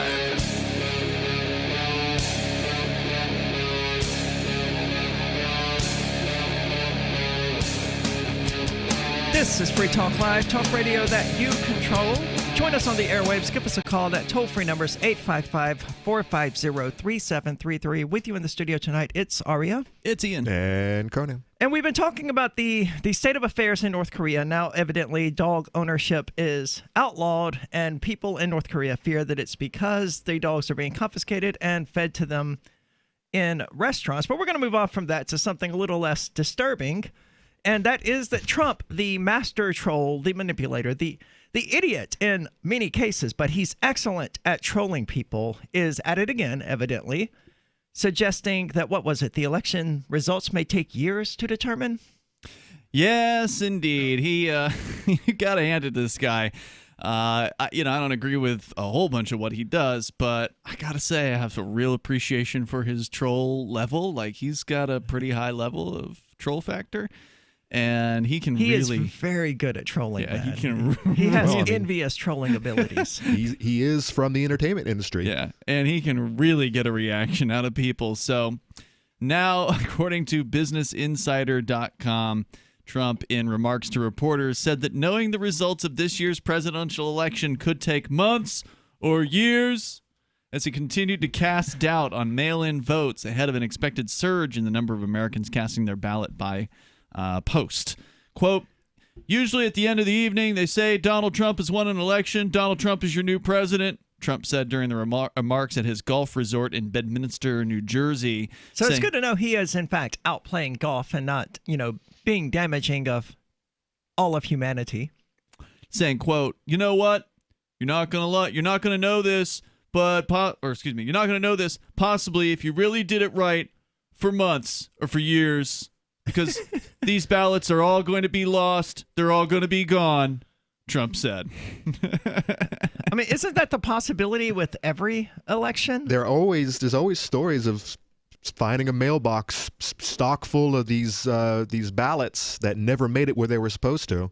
This happens all the time. And we do know that the USPS, in some cases, is already extremely overwhelmed and can't handle what they're receiving. Well, yeah, I think you were talking off the air about having a package not being where you... Oh, no, that was UPS, but I've had issues with packages And that recently. was because it wasn't shipped for whatever reason. It was ordered last week. It didn't actually ship until today. But the U.S. Postal Service is behind on some of their packages, and some people are experiencing delays, which is frustrating. Of course, if you get your mail-in ballot early, it probably won't be a problem, but I guess they're concerned with procrastinators who are going to mail their ballots in at the last minute or whatever. Or just go vote at the last minute. Well, no, that's what's going to be different this year, right, Aria? Is there's a ton of people who are scared to death, and they're completely irrational, as we've discussed for months on this show. But that doesn't matter. They're scared to death, and so they don't want to go vote in person. They want to be able to vote from home, and the only way that can be done under the current system, because there's in most places no way of electronically voting through the internet or something like that, right? So there are plenty of ways. The government has just dropped the ball on it. Well, right. Those aren't available because governments are slow and they're stupid and incompetent. They're not innovative or anything like that. And there are always political wranglings over these things. So even if there is some sort of voting system that someone has developed that would work great, getting the political parties to agree to implement something like that could take decades. So for now, voting by mail is the only non-in-person opportunity that people would have, and some states have to still change their laws in order to allow what they call universal mail-in voting or absentee voting, because right now, like for instance here in New Hampshire, my understanding is the only way you can legally absentee vote is if you certify you will not be in town at the time of the election. So, okay. I mean, that's not a hard thing to do. Sure. Like, you just have to say that you won't be in town, and probably they're not going to investigate you for that. Well, one would hope not. But they are the government, and they do stupid things all the time. Yeah. And so these people who want to make it easier for folks to vote are working on doing that in some places. And I don't know what New Hampshire is going to do or if they've changed anything yet. I have not followed this situation closely. But as of right now, you can vote from home. You just have to do it the absentee style. In some states, I think Hawaii actually just did some sort of a primary or some kind of a local vote using the mail-in method, and they claimed that they had a much larger voter turnout as a result of that. Well, I would imagine so. People don't have to leave their house. I mean, it's a waste of time to vote in the first place. But if you have to leave your house to go do it, it's even more time that's wasted. No doubt. So if they sent me a ballot that I could just fill out and send back, ideally the postage would already be paid on it. That would be ideal. That would definitely improve the likelihood that you would be able to send it back, because a lot of people may not have stamps. Then they'd have to go out and wait in a line to go and get stamps to send the thing back. But there's so right now, and I have not followed this closely, and the story does get into a little bit more about what's going on here. But effectively, you've got a political divide where you've got a lot of people on the left who are taking the COVID thing to the max. They're wearing masks at all times. And that's not to say there aren't people on the right who are doing that as well. Like when they're bicycling down the sidewalk. Yeah. Or in their car or whatever. Or out in the middle of nature camping. So these are the people that are pushing for the at-home voting. And the other side is saying, well, how do we know it's really you? How do we know that Aria filled out the voter form that was sent to her at her address, or it was Aria's son who voted in your stead? How do you prove that? What sort of system will be in place to catch voter fraud in these cases? Yep. And those are valid concerns. They are. And these are all things that are probably not going to get figured out in most places before the election happens. When was the United States Postal Service invented? There was more than a century ago. Benjamin Franklin. Okay. Benjamin Franklin created the first one. Okay, so more than 2 centuries ago. And the U.S. government still has not mastered people mailing in their ballots to vote. After 200 years of this service existing. I think it's been frowned upon. It's the ability. Because the government can't handle it. Well, yeah, but the ability. But this is one of those this is one of those things that a lot of people feel very good about, going out in public and voting. It's a signal. It's a show. I'm patriotic. Correct. They get the little "I voted" sticker. Exactly. The whole thing is a virtue signal. Yeah. Well, the left feels the same way about wearing masks, so they should love going out and voting in their mask, their little "I obey" cloth. Yeah, you would think, but I think they really are that scared. A lot of them. I'm not so sure how many of them are actually scared. I think a lot of them are just. They think they can take advantage of this situation, and that's why that one. I think they're probably scared. There's some people think this is going to end in November, because this whole pandemic is all about mail-in voting. I don't think so. This is a lot of effort to push mail-in voting. Yeah, I don't think so. Well, it's kind of working. You have these people who are being told that they shouldn't go out. Oh, they can go protest mail-in voting, but actually going in November to vote, that's not going to work. You don't want to be in the same room with a bunch of sick people. And by the way, and by the way, that's a good question. Here in Keene, we have the stupid mask ordinance. Mm-hmm. How is that going to take place in November? Are they going to mandate that you have to wear a mask into the polling area? I can't imagine that they could. I mean, because you can still use the medical objection. Yeah, but it's not a business. They probably exempt themselves from the rules. But those cops, the cops stand at the doors. A lot of the cops don't care about the masks. No, they don't. We saw that firsthand. They were yelling at you to put your mask on, and no. they weren't even wearing theirs? They just weren't wearing masks Saturday night. Well, actually, we thanked them, even though they were they were threatening some poor guy that got pulled over. We did thank them for not wearing masks. Well, I mean, you don't have to. What's screwed up about this if they're outside, then it's perfectly. If you're in a public place conducting business, which you is have what they to call wear a mask. That's what they call what they do, by the way. The government calls the things that they do. We call it criminal, enterprise. We call it robbery, piracy. Yeah, extortion, piracy. They call it business. Yep. And they were out conducting business. Oh, do you have business with the court?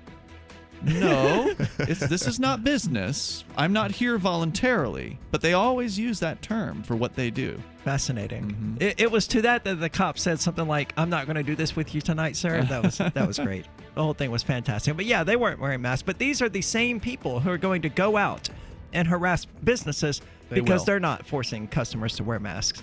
855-450-3733. News from news.bitcoin.com. Chinese banks limit customers' ability to buy gold. Chinese flooding and potential dam collapse threatens many Bitcoin operations. Withdrawals from crypto exchanges increase, indicating perhaps more people are holding their coin for themselves. Tentative agreement met to stabilize Bitcoin Cash mining in conjunction with the currency's third birthday. Bitcoin.com is your source for getting started with cryptocurrencies, getting a wallet, buying Bitcoin Cash, mining, and all the latest cryptocurrency news at news.bitcoin.com. Divi's been a pretty good investment for Free Talk Live. Their ad campaign started in September 2019, and from mid-March to mid-July, the values soared by 10 times. It's not too late. Divi's new wallet hasn't even released yet, and other things are happening that I can't even say on the radio. If you want to invest and potentially do well, go to diviproject.org. I can tell you that FTL is deepening its partnership with the guys from diviproject.org. Past performance is not an indication of future profit. diviproject.org. D-I-V-I project.org. July 25th, we adopted April. She's a purebred, orange and white Brittany. But when she started scratching like crazy, I said to John, it's got to be her food. You know, what you put into a dog is what you get out. We heard this radio commercial, and this woman was so excited about Dinovite, DINOVITE.com. I said to John, I'm getting this. So the Dinovite comes, and I thought, a light bulb moment. She loves her dog food. She always leaves a little bit in her bowl. So we had a huge scoop of Dinovite in it, and then we swished it around like gravy.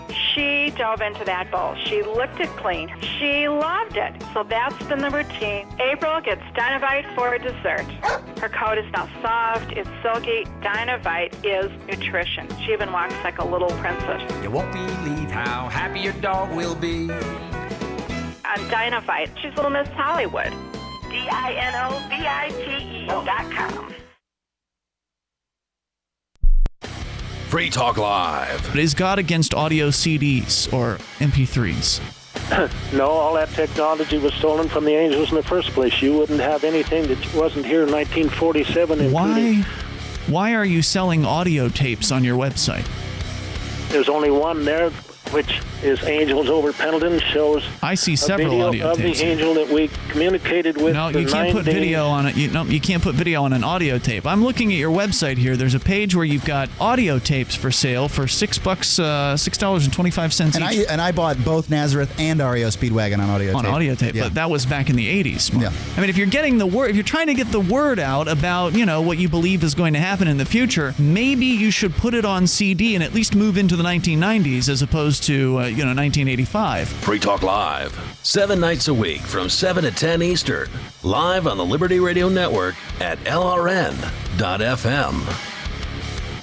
The LRN.FM social media channels have been revamped. We've eliminated Facebook and focused on other platforms like Twitter and Mastodon, the decentralized alternative to Twitter. On our accounts, you'll find posts from multiple LRN.FM show hosts together in one place. Follow us on Twitter at twitter.lrn.fm, or better yet, move to the decentralized Mastodon social media platform at toot.lrn.fm, toot.lrn.fm.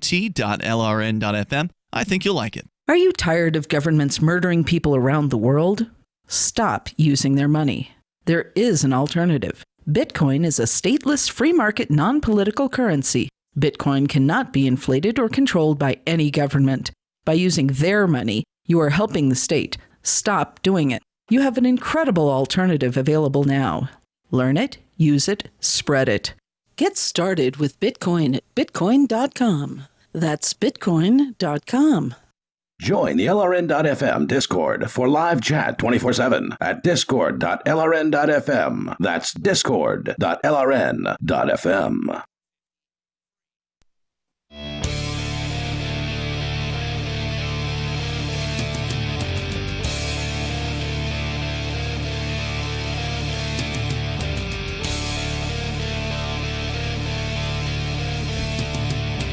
This is Free Talk Live, talk radio that you control. Take control of the airwaves. Talk about whatever is on your mind. That toll-free number is 855-450-3733. With you in the studio tonight, it's Aria, Ian, and Conan.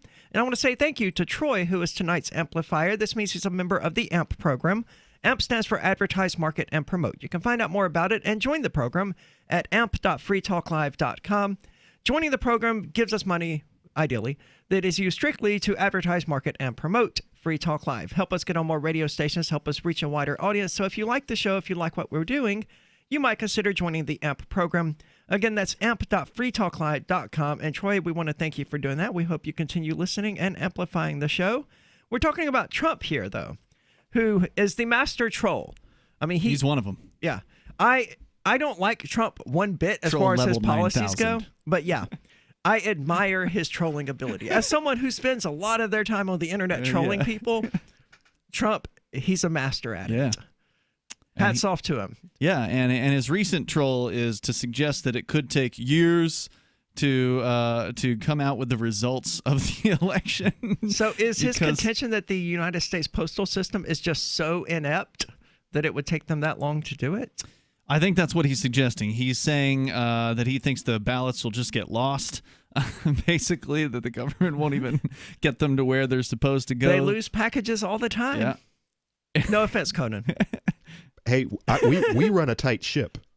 I think it's very important to point this out that it's all those other guys. Well, the post office all over this country are little fiefdoms. Mm-hmm. They're all run by whoever happens to run them, and some people are better than others. Mm-hmm. No, we run an extremely tight ship in where we're at. Is there like a postmaster general for every county or town, or like how many every post office postmasters are there? Well, we have I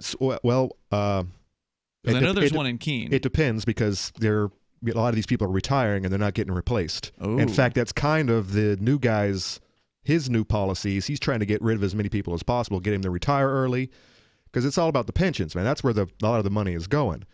And these guys who've been working for 2, 3, 4 decades, they're making a pretty good, tidy little sum. Mm-hmm. They'd rather replace them with someone like me, who's as a contractor, who's hardly making squat, making good money, but it's not like the guys I cover for. Yeah, you don't have the government bennies. Correct. But no, we run an extremely tight ship.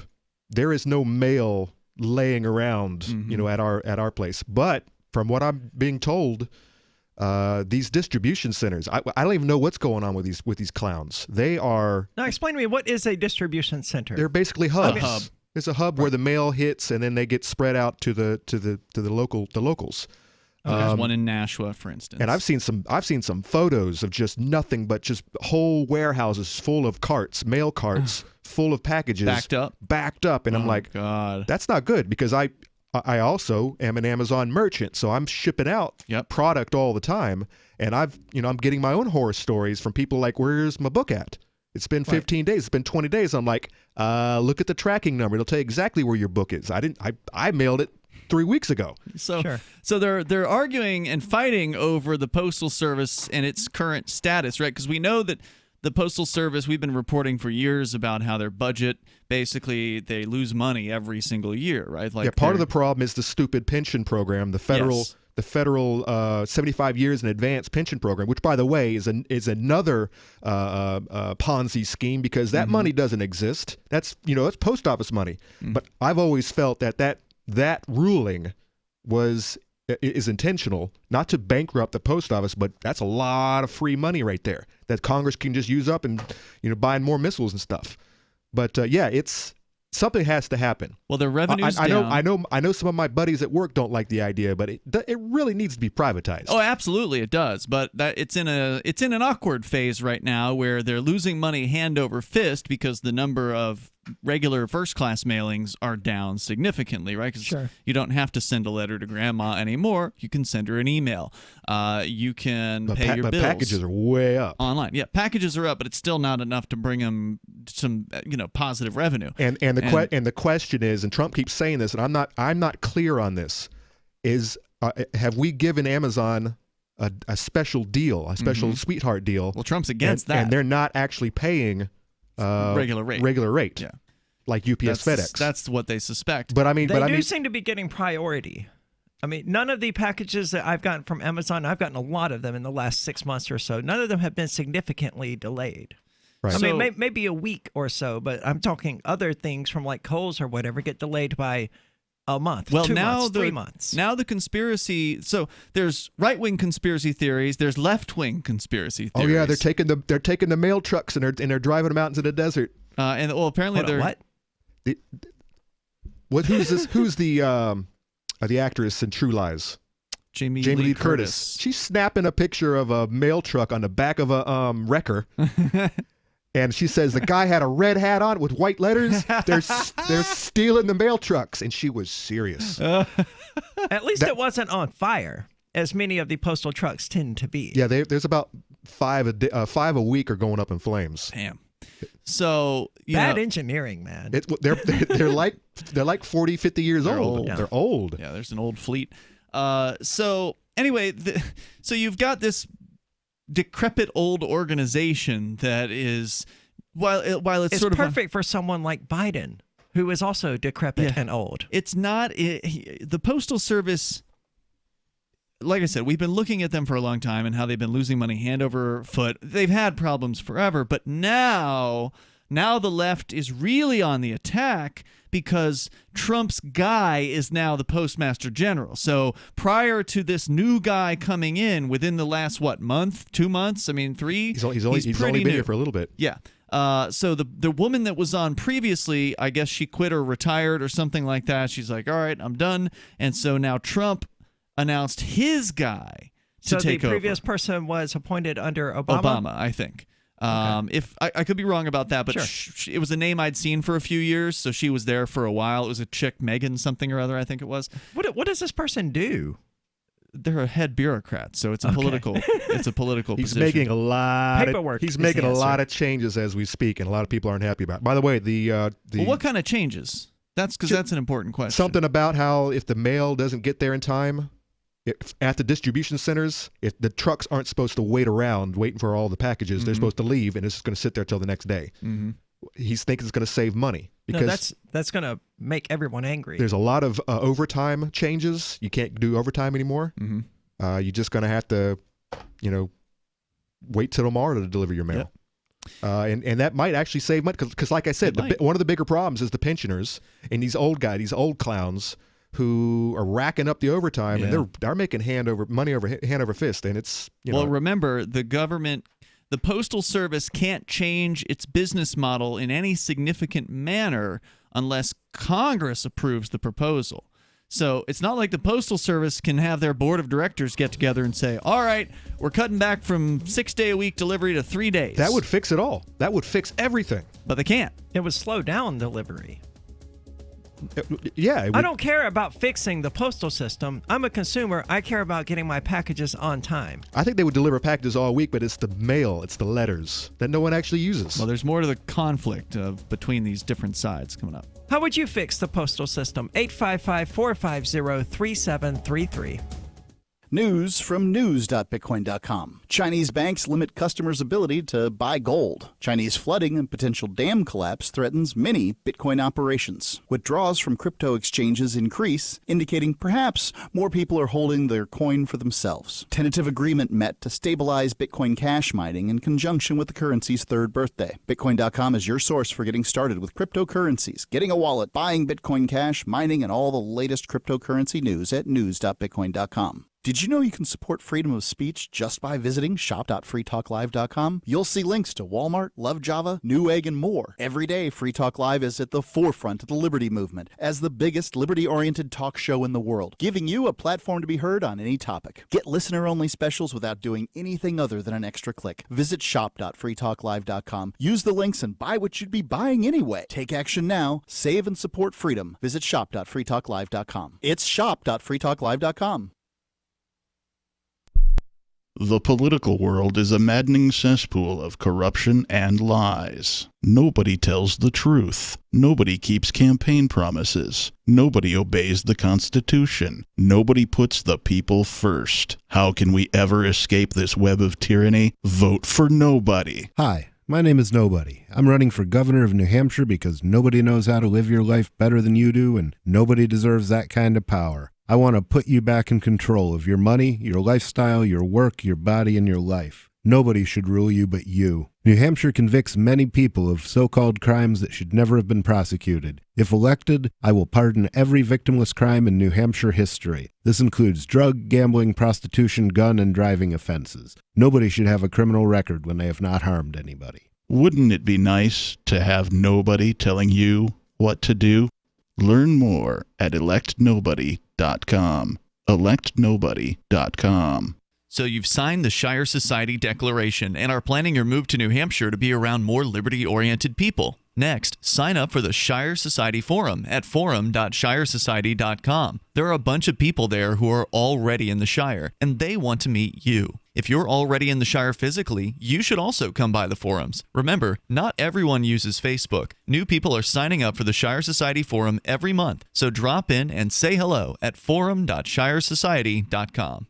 There are lots of ways to listen to Free Talk Live. Our podcast has been around since podcasts began, and now the FTL feed is loaded with content besides our full show archives. Did you know that we make it easy for you to customize your podcast subscriptions? We have different feeds, one that includes only our full shows, one with just the Daily Digest, and our main feed that includes everything. You decide what you listen to. It's quick and easy to customize your feeds at feeds.freetalklive.com. That's feeds.freetalklive.com.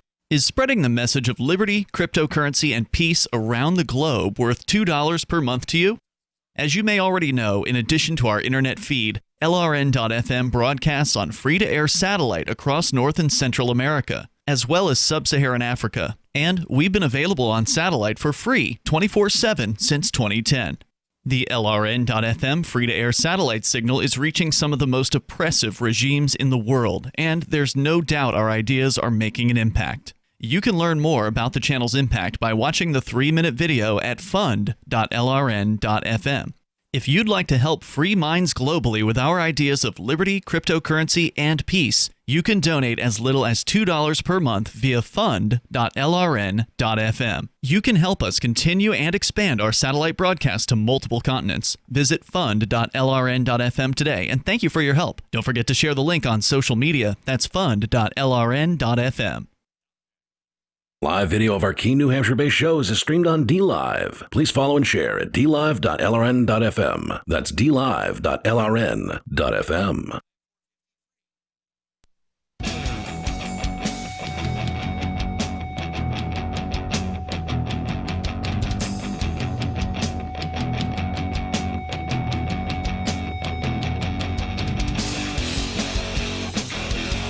This is Free Talk Live, talk radio that you control. You can call in and talk about whatever is on your mind. That toll-free number is 855-450-3733. With you in the studio tonight is Aria, Conan, and Ian. And we're talking about Trump because this is the wettest one we've ever seen from the standpoint of the water. Trump, of course, said that about the hurricane that hit Dallas. So he's on video on the White House lawn saying this, right? This is the wettest one we've ever seen from the standpoint of the water. The only thing worse than that is Joe Biden's lengthy little thing about kids stroking his leg hair and learning about roaches. Yeah, that was weird.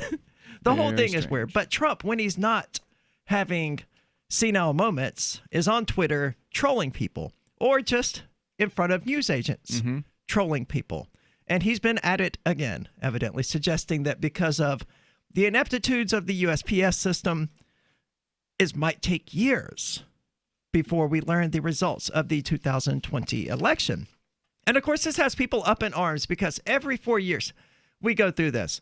What if the president loses and doesn't step down? Yep, every time. Every single time. Happened with Bush. Happened with Obama. It did. And the same people who insisted that Obama would never do that are now terrified that Trump would do it. And the same people who insisted that Bush would never do it were terrified that Obama would do it. And it's like, it doesn't really seem to matter. And of course, every election is the most important one of our lifetimes. Yep. Which is how they browbeat you into not voting for a different candidate or something different, right? Because it's too important to risk losing by voting for Joe Jorgensen and Spike Cohen. Oh, no, this is the most important. Yes.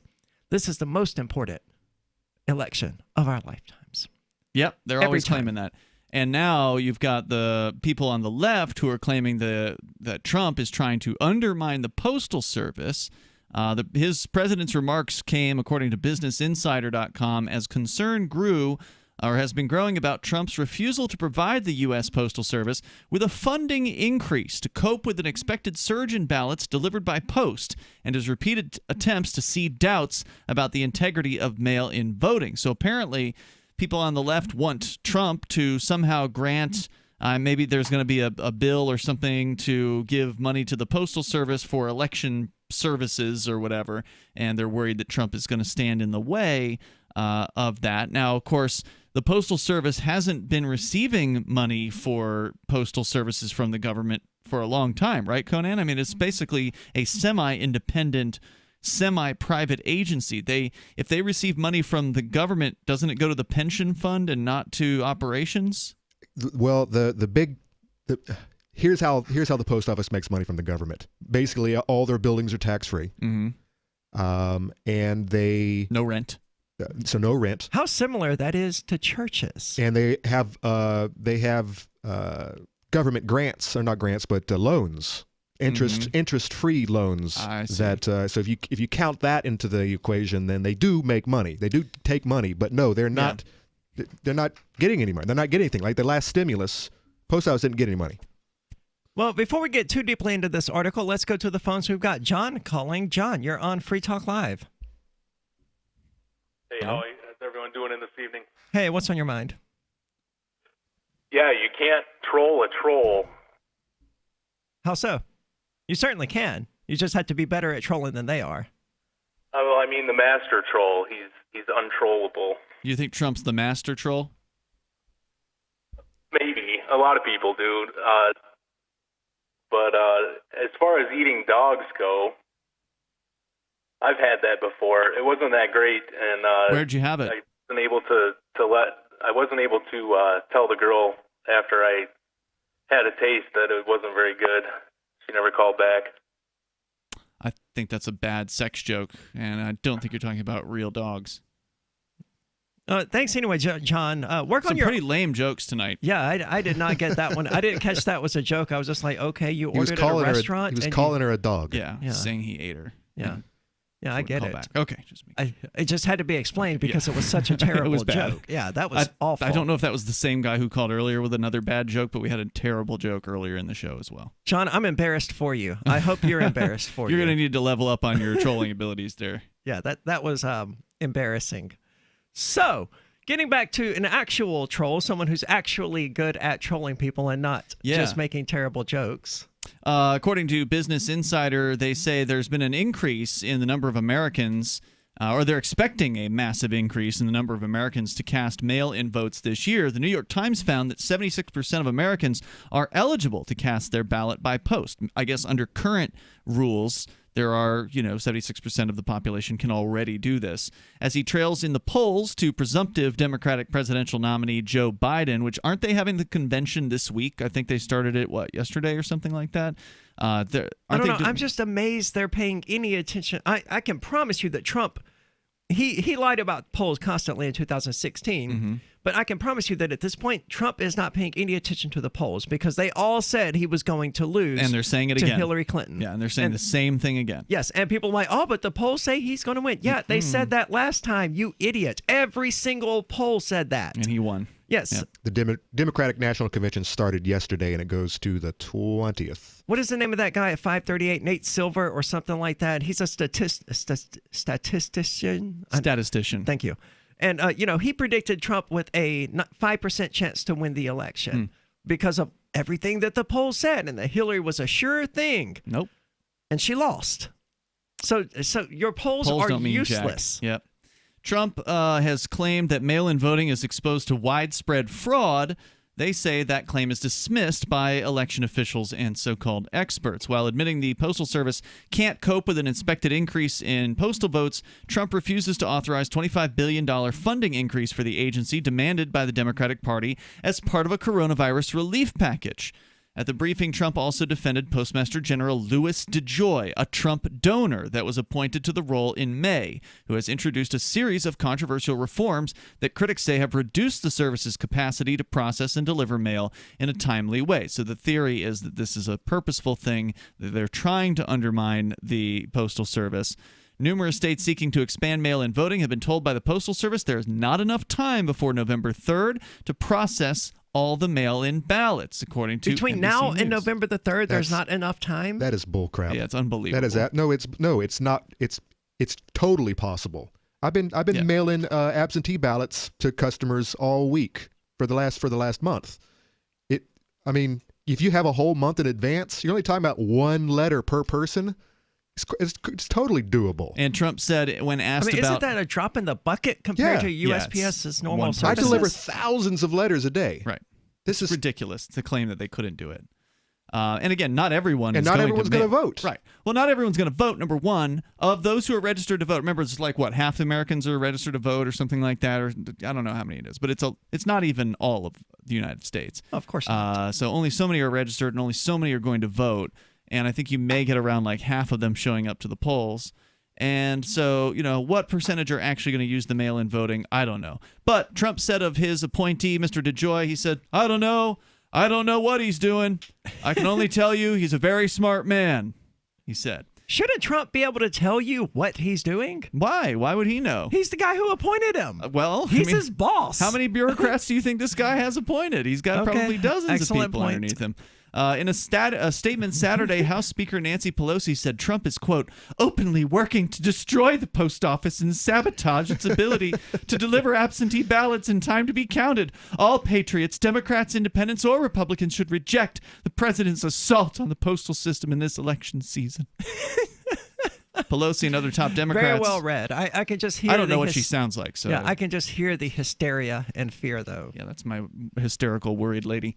Pelosi and other Democrats are considering bringing the House back early to address the crisis, according to Axios. Conan, is there a crisis beyond the ordinary crises? We're running out of money.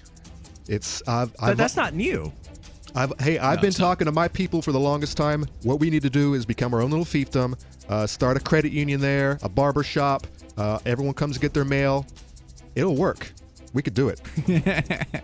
855-450-3733. That's 855-450-FREE, as in free talk line. If you have diabetes and you're on Medicare, Medicaid, or have private insurance, you may qualify for a new continuous glucose monitor. Managing your diabetes is crucial to your health. The new CGM can automatically and easily help you manage your diabetes more effectively. And by using a CGM, you can eliminate the one thing most people with diabetes dislike the most: finger sticks. Now you can automatically manage your diabetes and end the painful finger sticks. Solara Medical Supplies makes it simple for you to have a new CGM. We'll do all the insurance paperwork for you and deliver the newest in diabetic care technology right to your door. Take charge of your diabetes today with the help of a new continuous glucose monitor. Call now to learn more. 800-547-5331. 800-547-5331. 800-547-5331. That's 800-547-5331.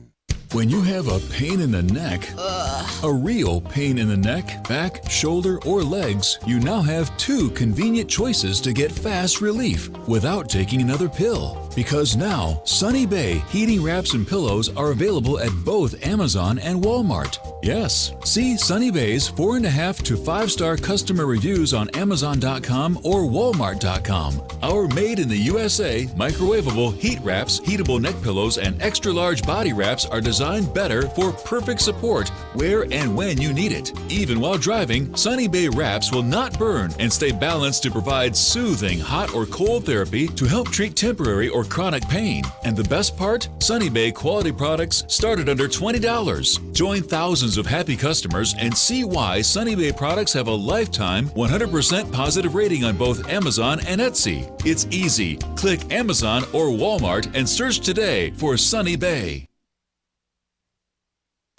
Hi, I'm Derek J. I don't want a politician to represent me. To me, Government is the idea that one group of people can coerce everyone to comply with an edict or face increasing punishments up to and including death. Despite perhaps the most noble of intentions, the best government services are a far cry from what could be provided for by voluntary interactions. Besides, the people who call themselves the government wage wars and put peaceful people in jail for crimes involving no victims. If Starbucks used some of its money to drop bombs, I wouldn't shop there. So why would I support the American empire? The empire does not require my consent. Derek J's Victimless Crime Spree. Watch it for free and order the Director's Cut DVD at victimlesscrimespree.com. That's victimlesscrimespree.com. What if you want to hear the latest episode of Free Talk Live, but all you have is your phone, you forgot to download our archive, and you have no data connection? You can call our Listen line at 641-793-0191. That's a long-distance number, so you may incur charges. If not, listen as long as you want. 641-793-0191. The Free Talk Live Listen line, 641-793-0191. The new 4th edition of Healing Our World, The Compassion of Libertarianism, will take your understanding of liberty to a deeper level and has over 1,300 updated references, new cartoons, and a foreword by Dr. Ron Paul. With discounts for multiple book purchases, the 4th edition of Healing Our World is a great gift for the liberals, pragmatists, environmentalists, and Christians in your life who think libertarianism is cold-hearted. Get yours today at healing.freetalklive.com and use promo code FTL for a $5 discount. You're listening to the best liberty-oriented audio streamed around the clock, on the air and online. This is the Liberty Radio Network at LRN.FM.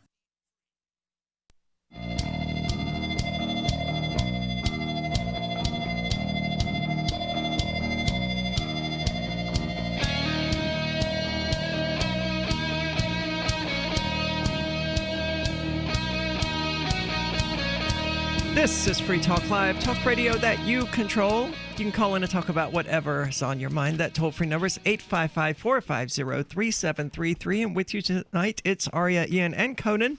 And I want to tell you about Bitcoin.com because they've launched a trading platform, and you can find it at local.bitcoin.com. It allows you to buy or sell Bitcoin Cash using dozens of payment methods like PayPal, Venmo, bank deposit, remittances, or meeting in person with cash. There are no ID requirements to sign up for and use the site. And all communications between buyers and sellers are encrypted, which means you finally have a global trading platform that respects your privacy. Visit local.bitcoin.com to get started trading Bitcoin Cash. Again, that's local.bitcoin.com. Let's go to the phones. We got Mortified Penguin calling using the Discord server. You can find it at discord.freetalklive.com, by the way. So if you want to sound like you're sitting here in the studio with us, that's the way to go about it. Mortified Penguin, you're on Free Talk Live. Hey, I hope my audio sounds great. Sounds excellent. Nice. I wanted to call tonight about, like I said, truth claims. Basically, I was reacting to somebody today that was talking about someone, openly saying we're pushing a narrative for our agenda. They said that in the media. And, I wonder, people make these claims. That's a bad thing. That's one of those bad words you're not supposed to do. But I'm not sure really who makes claims or advocates a cause. Or dude, I'm not following claims any of about this. what? What are you talking about? Well, I actually don't know what the subject matter was. It was on a news program, but I don't know who makes claims or advocates an agenda or anything without having a narrative. I think there's narratives behind anybody who basically transmits information or talks about anything. Kind of you mean the idea. There's an agenda and a purpose behind every action and every statement is essentially the argument that you're making. Yeah, and so people kind of want to claim that they make this claim that they want the unvarnished truth. I just want the truth. I don't want a bunch of spin. But there's an agenda behind opening your mouth. Like you said, there's an agenda behind making the choice to open your mouth to talk about something. There's always a narrative. We should treat that as a bad thing. And I mean, kind of what good you can gather from kind of a postmodernist view is that all claims made about truth or fact, should be examined because they all have some context behind them, some reason the person's making the claim and making it in the way that they are. So, I don't see the idea that we want this mythical world where it's just effects, because there's no such thing out in the world in just effects. Nobody tells you anything or informs you because with objective dry facts. And frankly, well, there when are it comes no to the media, objective dry nobody's facts. demanding. There are only subjective interpretations. I think Yeah, I would that's like what he's saying, I think but I I'm would not like sure. a healthy dose of the two, and maybe even more on the fact, lean more towards the facts. The subjective than interpretations. the bias and the personal narrative out there, and which is what it really feels like. You have a lot of fear mongering taking place right now, and people, scaring the bejesus out of each other. And some people are follow the money in this case, follow the narrative, and you'll get to the point of what a lot of this is actually that's actually leading us. I want more facts, dude. Well, you think it's all like Bill Gates and stuff, right? There are a bunch of different entities who are taking advantage of this. Lots and lots. Bill Gates is one of them. Big Pharma's one. Democrats are one. Republicans are definitely one.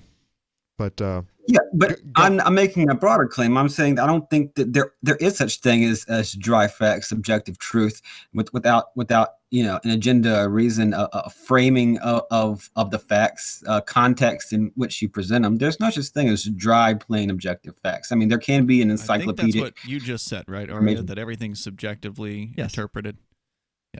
Yeah, absolutely. I totally agree with that. So, people have this kind of thing like, I just want the plain facts. Well, you can go get the plain facts from a table of raw data, but everything is based on interpretation. That's not comfortable, right? People they're not happy to hear that there are no facts, there are no real truths, there are only interpretations of external stimuli. People don't like that because they want certainty in their lives. They're scared to death, literally, of the uncertain, which is why they fear death.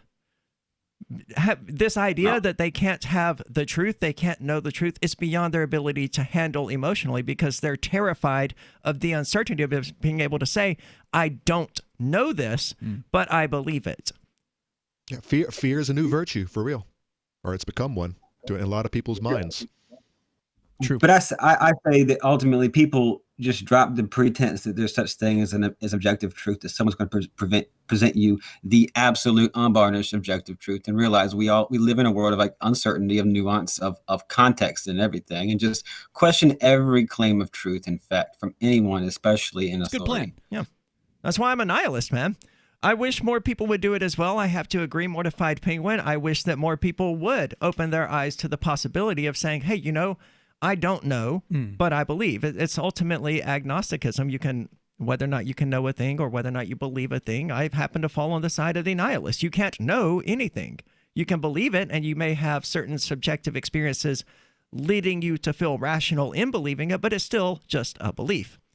I think you can know things, but it's going to be on that Dunning-Kruger level. Whereas, how much of that information do you actually know? Are you on Mount Stupid still, or have you been something you've been working on for the last 20 years, and so you know more than the average human being?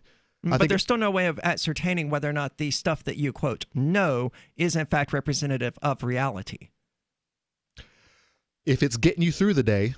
Exactly. But you don't know. It's a belief. Well, right? if it's say working on cars, you're an auto mechanic, and you have great experience getting broke-ass cars to work again. Sure. So you know that on some level, you don't know that. You understand. You believe that. You could very well be a floating mind in a jar imagining the entire thing. Yeah, but if the car is getting... And you're the advocate of simulation theory here. You don't know that. You believe it to be true based on what your experiences are, based on what your senses are telling you, but you still have no way of verifying that what your senses are telling you is actually accurate to reality. According to the simulation, if the car gets fixed at the end of the afternoon, the simulation made that happen because using the simulation's rules in this world that we're in. Right, but it's a simulation and not reality. But if the car got fixed and you made it happen, then you, on some level, you do have an understanding of being an auto mechanic, being an efficient auto mechanic in this simulation that governs the rules of how this car will get fixed. Well, let's keep going with the phones. We've got Alex calling from Florida. Alex, you're on Free Talk Live. Hey, how y'all doing? Hey, what's on your mind? Fake accent. Go ahead. I have a few questions. First things first. Who would you pick of the president of the United States this term?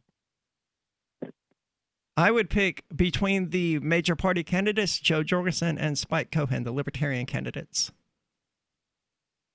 Okay. I wouldn't pick any of them. I say no more presidents. I like that answer. I say secession now. New Hampshire should leave the U.S. Huh? I don't know what he said, but it was vulgar. So was it? I missed it. Yeah. It was very in the background, so you may have actually drowned him out. I was talking, yeah. Yeah. So anyway. Yes, secession. Yeah. I'm tired. I mean, it was an obvious fake accent. Plus, he's watching on YouTube. That is the sign right there. My name's Max. I'm from Florida. I'd like to ask y'all a question. So anyway, getting back to this article. Actually, that was a better accent than his.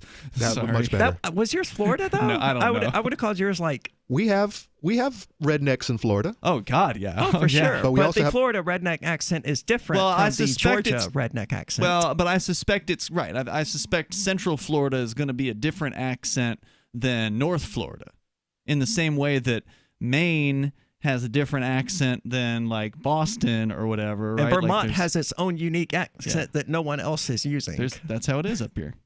And I think it's the same way down there, but I haven't spent enough time in those places. I lived in West Coast Florida, which isn't real Florida, because anything that's west of the interstate on the West Coast is basically New York, because it's full of New Yorkers. Okay. Yeah, we have a lot. How in the hell does that work, man? A lot of snowbirds in Florida.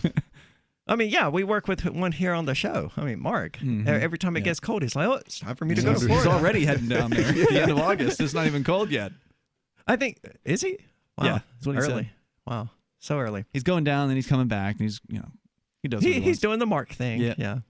Is he moving to the Marianas again? Or he was moving to the Marianas, and then he wasn't, and now he is moving to the Marianas. Oh, he is again. Yes. Okay, I'll be excited to see if this actually plays out. Yes. We'll see. Well, it seems to be playing out without Mark being there. I mean, wait. I think the latest was that he's not moving to the Marianas until he can get there without having to wear a mask. Okay, well, because he supports wearing masks, but he doesn't want to wear a mask. That's really confusing. I'm very confused. It sounds right up Mark's alley, though. 855-450-3733. This is Free Talk Live. Remember when you first heard about Bitcoin? How long did it take you to realize this little project would soon change the world? Do you kind of wish you had gotten involved sooner? Well, now's your chance to be part of the next revolution in money. Intercoin is working to finally make crypto go mainstream. It's designed to be scalable enough to support everyday payments and even elections without the state. Bitcoin was originally supposed to be a peer-to-peer cash system, the way we would all pay one another without having to trust any third party. But instead, over time, it mostly became a store of value. That's because every 10 minutes, the Bitcoin network must put all transactions into a block, and that block can only hold so much. If crypto is to become mainstream, for everyone to use it in everyday payments, we need a new architecture, one that's as secure as Bitcoin while being far more scalable. Check out intercoin.org to find out more, and maybe pick up some of those coins for yourself. Cell 411 is a free app for Android and iOS that replaces government-controlled 911. Cell 411 allows you to preset a group of friends or private organizations to show up at any emergency. Cell 411 is a nightmare for the state because it proves their so-called services aren't needed. Cell 411 has had thousands of installs, and of course it's covered by the BBQ'd no government license. Cell 411 because your friends won't shoot you when you're in trouble. Without the government, who would build the emergency services? You and Cell 411. Get it today at getcell411.com. Some of you asked, and now we've delivered. LRN.FM's live Keene, New Hampshire studio shows are now streamed in HD on Twitch. Visit our channel at twitch.lrn.fm and give it a follow. If you have Amazon Prime, you get one free subscription on Twitch. If you use it on our channel, Twitch will give LRN.FM a monthly piece of your Prime subscription cost. So please watch, follow, share, and subscribe to twitch.lrn.fm. That's twitch.lrn.fm. You're listening to the live edition of Free Talk Live. Hour number 3 is next after the news here on the Liberty Radio Network at LRN.FM. Night 2. I'm Lisa Lacera, Fox News. The mostly virtual Democratic National Convention getting underway in about a half hour as former presidents and other high-profile members of the party make the case. Not a whole lot of policy talk on night 1 of the DNC. It was more about delivering a feeling, both that President Trump is wrong for the country and Joe Biden is the remedy. Last night's highlight was former First Lady Michelle Obama. She acknowledged she's not a political person by nature, but spoke with a mother's concern about what she's seeing happen to the country, saying President Trump's lack of empathy stoked hatred in the darkest corners of society while failing to lead America through the pandemic and economic crisis. Tonight, Dr. Jill Biden will deliver her keynote address from Brandywine High School here in Wilmington, where she taught English before becoming a community college professor. She'll focus on the need to lift up educators. Another big name tonight is the progressive firebrand, Congresswoman Alexandria Ocasio-Cortez. Fox's Jackie Heinrich. Cindy McCain, the widow of Arizona Republican Senator John McCain, has lent her voice to a video that will air tonight, focusing on her late husband's friendship with Biden. President Trump continues to make the rounds of states that could be in play in November, including a stop today in Yuma, Arizona. Joe Biden is the puppet of the radical left-wing movement that seeks the complete elimination of America's borders and boundaries. They want to take the wall down. They don't want to have borders. They want to have sanctuary cities. Lots of bad things they want. The president was at a location where a portion of the border wall is being built. He told the crowd the Biden immigration plan is the most dangerous plan put forth by a major candidate. Postmaster General Louis DeJoy says he is halting some operational changes until after the November election to, as he said, avoid even the appearance of an impact on election mail. But House Speaker Nancy Pelosi says planned votes on the service set for Saturday will go on. America's listening to Fox News. 2020 hasn't let up, but we have to keep this economy rolling. NetSuite will help your business make that happen. That's why over 21,000 companies, including Boll & Branch, makers of the world's softest sheets, choose NetSuite by Oracle, the world's #1 cloud business system. NetSuite gives you visibility and control over your financials, HR, inventory, e-commerce, and more. Everything you need all in one place. We talked to David Reed, CFO of Boll & Branch, about how they use NetSuite. Before NetSuite, we were stitched together with spreadsheets and hope. Now I have only one source of truth for our financials, HR, inventory, and supply chain. Because NetSuite is cloud-based, working from home didn't change a thing. We're still bringing affordable luxury into homes all across America. I'm now closing the books 5 to 10 times faster thanks to NetSuite. NetSuite surveyed hundreds of business leaders and assembled a playbook of the top strategies they're using as America reopens for business. Receive your free guide, 7 actions businesses need to take now, and schedule your free product tour at netsuite.com/Fox.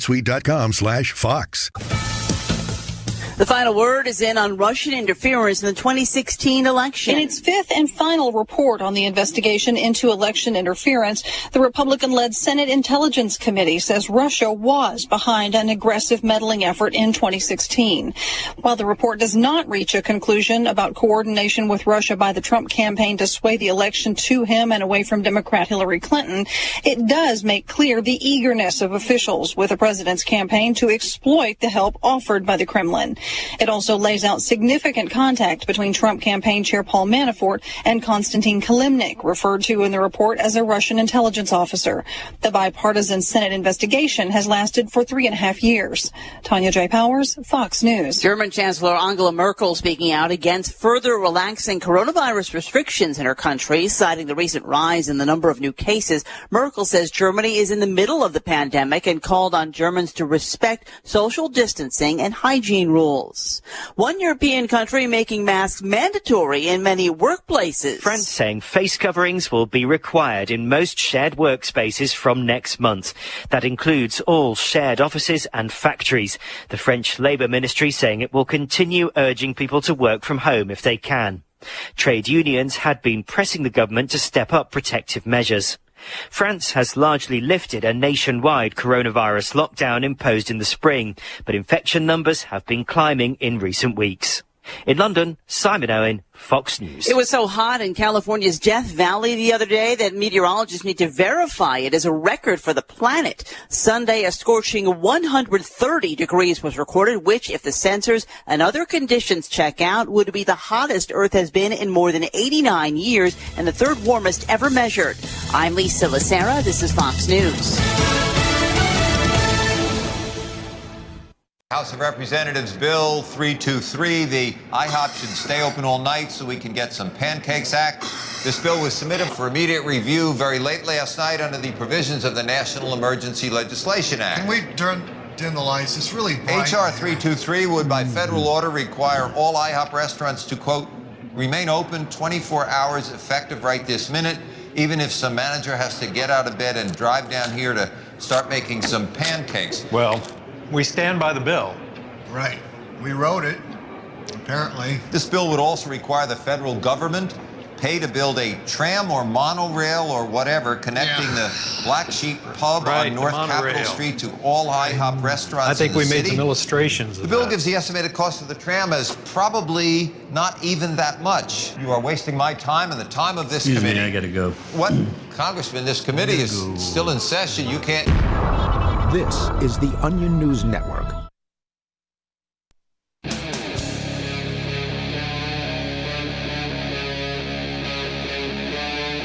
Free Talk Live.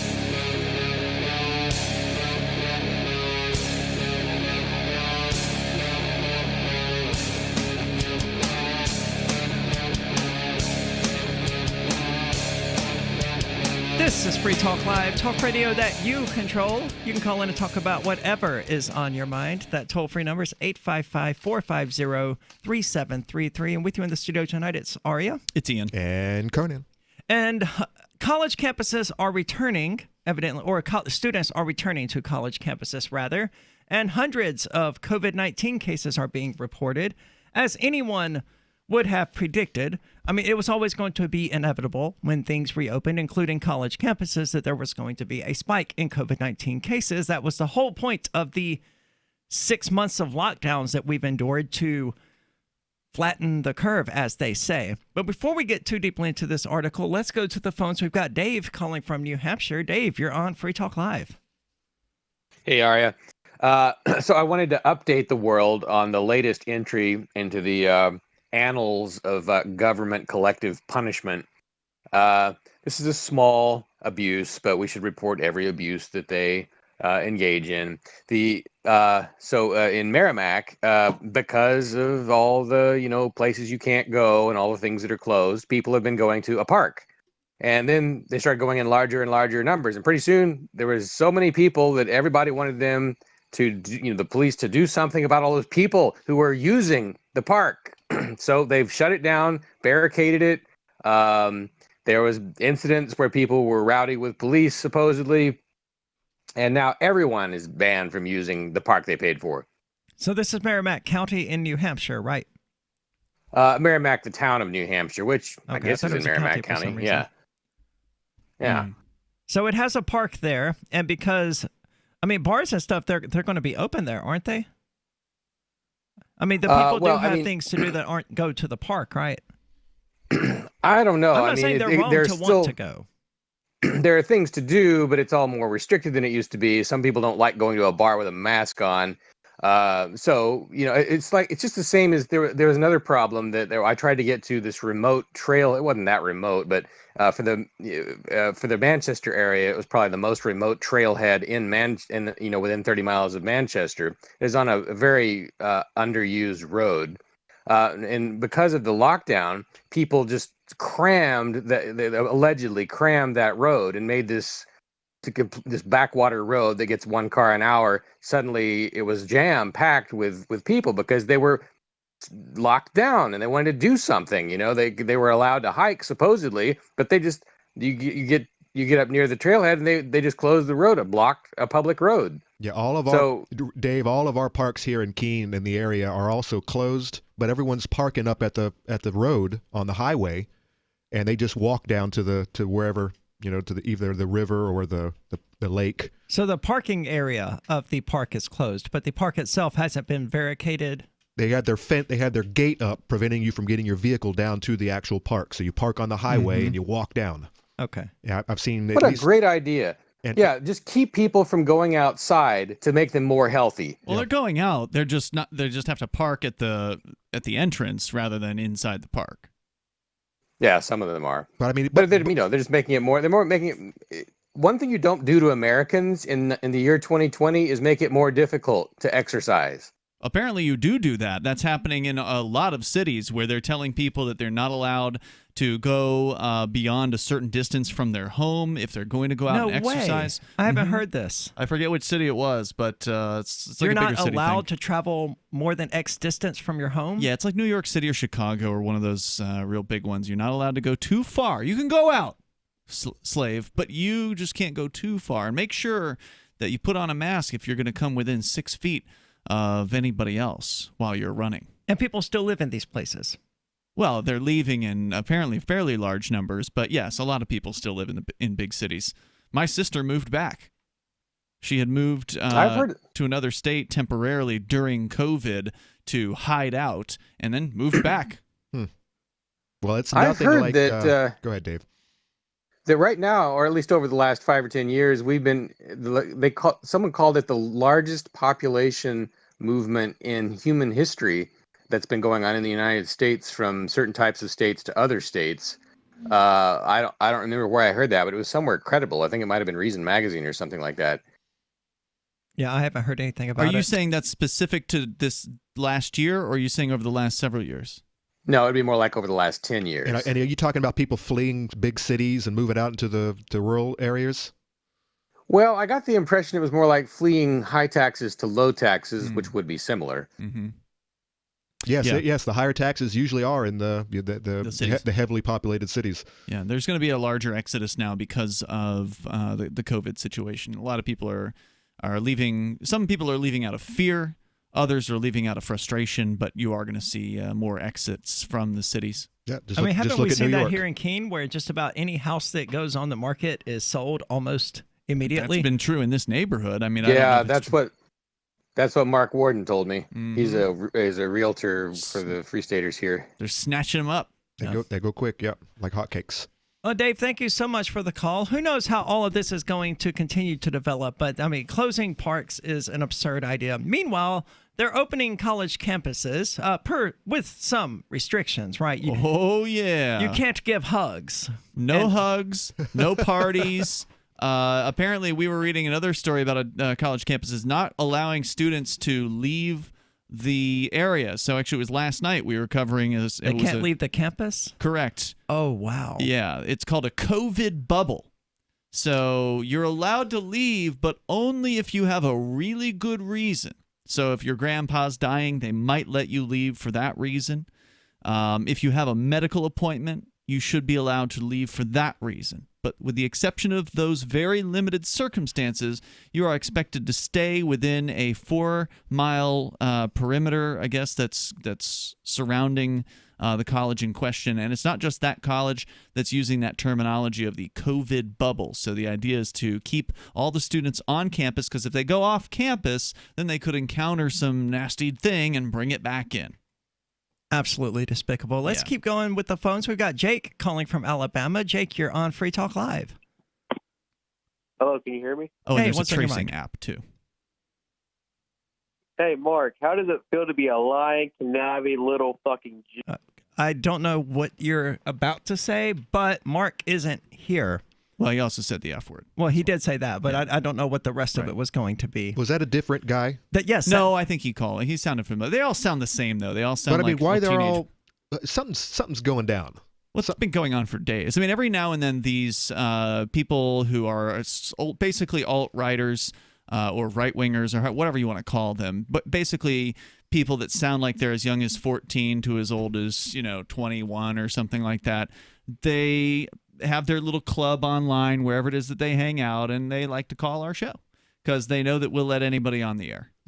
Yeah, but we also have a dump button. I mean, they don't care about I don't that. think they understand the They're dump watching button. on the internet anyway. True, right? and the it video doesn't feeds, affect that. Correct. The video feeds are not affected by the dump button. Yeah, so. But that's fine because we're not going to get taken off the air on the video feeds because of the dumb crap that these people are saying. Right. Whereas radio stations have the FCC to deal with, so we got to protect them. So the super majority of our audience never gets to hear what they say because you also hit the dump button on our internet streams. Correct. So we dump both the radio and the internet stream. So the only people who get to hear what they say are basically their own buddies, and they can make their little clips out of it or whatever it is that they do. I don't know what it is they do, man. They don't enjoy themselves. I at know the one very thing they least. don't do. They don't actually go out with a girl. That's definitely not happening. I would agree that. Yeah. I can't imagine being so miserable at 14 years old that instead of, playing a video game or skateboarding or hanging out with friends or whatever, I was calling a radio show. Yeah, and they were doing this lame crap before COVID, so it's not like we can say... this is not new. Yeah, nothing is new about this. No. It's been going on for a long time. This is just a resurgence of old crap. Yeah, it comes back from time to time. Yeah, because apparently people have nothing better to do with their lives. Well, I mean, we all had our phases, right? Except we might have done things a little differently. I wasn't crank calling radio shows, but, I've done a few crank calls in my day. I don't know if I have. I don't think I have either. Oh, really? I don't like that kind of stuff. I don't like it or dislike it. I just never got into it. I always had something else I would rather do instead. So, I did some with an Arnold Schwarzenegger soundboard that was pretty fun. I bet that was And fun. I was actually probably 20 at the time. 855-450-3733. This is Free Talk Live. She's a purebred, orange and white Brittany. But when we adopted April, she started scratching like crazy. I said, what you put into a dog is what you get out. DINOVITE.com. So we added a huge scoop of Dinovite in her bowl. She licked it clean. She loved it. Her coat is now soft. It's silky. Dinovite is nutrition. You get some Dinovite, how happy your dog will be. On Dinovite, she's Little Miss Hollywood. DINOVITE.com.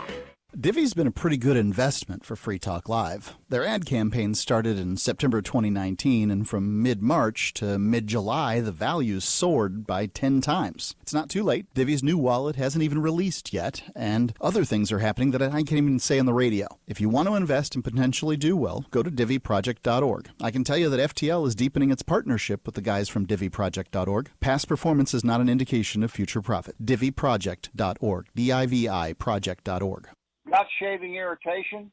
Shave Secret shaving oil can help stop it. Shave Secret doesn't cost much and is an all-American product. My name is Chuck Howard, and I developed Shave Secret and pioneered its use starting back in 1991. Ingrown hairs drove me nuts for years. Shaving oil changed all that. Why put up with ingrown hair, bumps, red rash, nicks, and cuts? Shave Secret provides men and women with what we believe is the best shave ever. Our proprietary blend of 100% natural base and essential oils plus a hint of menthol was designed to help eliminate shaving irritations like ingrown hairs, bumps, red rash, nicks, and cuts. We'll lose those shaving irritations. Available at Super Walmart, H-E-B, Wegmans, Giant Eagle, Discount Drug, Navy and Marine Exchanges, Amazon, and ShaveSecret.com. Use the code FTL for Free Talk Live and get a discount. Shave Secret, the best shave ever. On Free Talk Live, we're bringing people to the ideas of liberty every day. From wrestling superstars like Glenn Jacobs. You guys really are having an impact, I believe. Like I said, a lot of where I am now is due to listening to Free Talk Live. You changed my mind on some very important issues years ago. To random people tuning in on the radio. I was kind of stuck in the left-right paradigm. I heard your show by chance on a Saturday night. From there, I went on, joined the Free State Project, and become an amplifier. So, I mean, that's really the reason why I amp is because I know that if it wasn't for you guys being on as many stations as you are, I never would have found the ideas of liberty. Your amp will directly change more lives by getting Free Talk Live in front of people looking for talk radio online and on the air.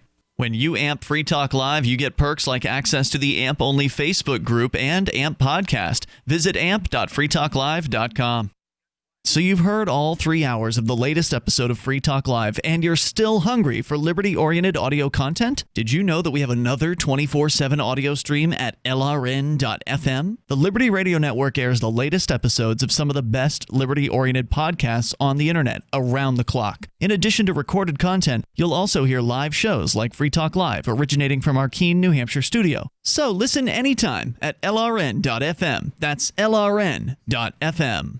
Are you a cryptocurrency advocate? The Crypto Tip is the ideal outreach tool to help new people discover cryptocurrency. It's a printable business card-sized tip that you can give to service providers, preferably in addition to a good cash tip. When the server scans the QR code, it'll bring up an explanation of cryptocurrency, how to install a wallet, and allow them to claim the tip. If they don't claim the crypto, you get your tip refunded to you after a time period you specify. Plus, if they do claim the tip, you get an email alert. Create as many tips as you want at cryptotip.org. That's cryptotip.org.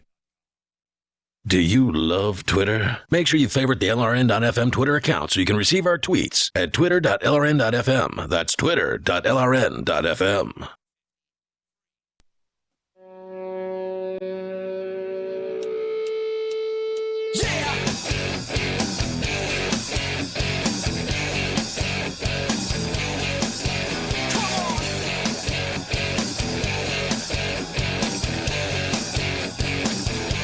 This is Free Talk Live, talk radio that you control, and you can call in and talk about whatever is on your mind. That toll-free number is 855-450-3733. Yes, even if you're an idiot, you can call in and talk to us. That's 855-450-FREE, as in free to call in and be an idiot. So anyway, from mid-March has its downsides. It does. From mid-March to mid-July, Divvy, the new easy-to-use cryptocurrency that we've been promoting, increased in value by more than 10 times. Nothing is stopping Divvy from increasing exponentially again, and in fact, that's their goal. Divvy's price jumped 10 times in correlation with the release of their beta wallet. Will Divvy go up further when the wallet is fully released? I don't know, but at Free Talk Live, we're happy with our decision to hook up with Divvy a year ago. You can go to divvyproject.org and begin earning Divvy by starting a masternode or staking Divvy. They even have a lottery for people who stake the coin. Opportunity has knocked every day here on Free Talk Live since last September. Will you answer? divvyproject.org. That's divvyproject.org. And now we go to the phones because it's our favorite caller. Conan, steal yourself up. Be prepared. It's James from Arizona. James, you're on Free Talk Live. Wow. Hi, guys. On behalf of the BBQ'd viewing audience, drag queen James, I'd like to thank you for not going topless. I would love to, but Twitch doesn't care for that. And I don't want to get the LRN studio banned again. You're the ugliest man on the internet to begin with. Thank you. That's very kind. I don't identify as a man, so I'm not trying to look like he says as he's touching himself. I'm not talking about what you look like. You said I'm the ugliest man, right? Your rotten soul. Oh, okay. You're an ugly human being in every way that matters. Thank you. Don't ever forget that because it's true. Thank you. That means a lot to me, James. Oh, Ian Bernard. What's the badge number and name of that cop that actually gave you the time of day, since that you're sitting next to a person that calls them pigs? Who is he talking about? I think he's talking about the cop that I spoke with today. Okay. Yeah. I'm not going to tell you. So he like stalks your Twitter and stuff too? Leader? What? I'm sorry, what? What's that? I missed what you were saying. What What's did you his say? Name again? I'm not going to tell you. What's his name again? Oh, why not? Because it's none of your business. Free Talk Live? That officer was speaking to me off the record. Geek boy. Off the record, really? Yeah. You don't want him to lose his job? I didn't record that. He yeah, should. I didn't record that interaction. Anybody that gives you the time of day that has anybody that gives you the time of day that has a gun and a badge. Isn't that amazing, James? I mean, it totally goes against your. Not have a gun or a badge. I mean, it totally goes against your worldview. James, shut up for a second. He won't. It totally goes against James's worldview because he calls here incessantly and says, "Oh, you know, if you got arrested, or if some psychopath got arrested for murdering you." Hold on, James. No one would care about it. No one would care if that happened. Well, so he can't understand that a cop would actually have a conversation with me because James doesn't understand that I actually have human relations with the police and that I don't think that all cops are terrible human beings. I think that they are just people, and they're people who've been lied to. And they're people who are believing propaganda, and they're making a mistake in a lot of cases. I mean, more often than not, I pity cops. Yeah. I don't hate them. I pity them because they probably did get into it wanting to make the world a better place, wanting to put murderers and rapists behind bars. I think almost all of them did, with the exception of the true psychopaths who are actually there to murder people. Yeah. What do you think, James? Are some of the cops out there good people who have just been lied to? James? I know far more He had to take his hand out of his pants. that are all decent human beings, unlike you, James DiMezzo, or however you say your last name, and that Pennsylvania Aria Ian Bernard, DiMezzo. who was Hey, I lucky thought you haven't respect the broken state. your She neck. changed her name. And if I were to break your neck, Ian Bernard, Aria Holy would call crap. the cops. He wouldn't take care of it himself. He called the pigs because he's a POS, just like Conan, the toilet paper boy, delivery boy right there. You called it. He can't find a real job.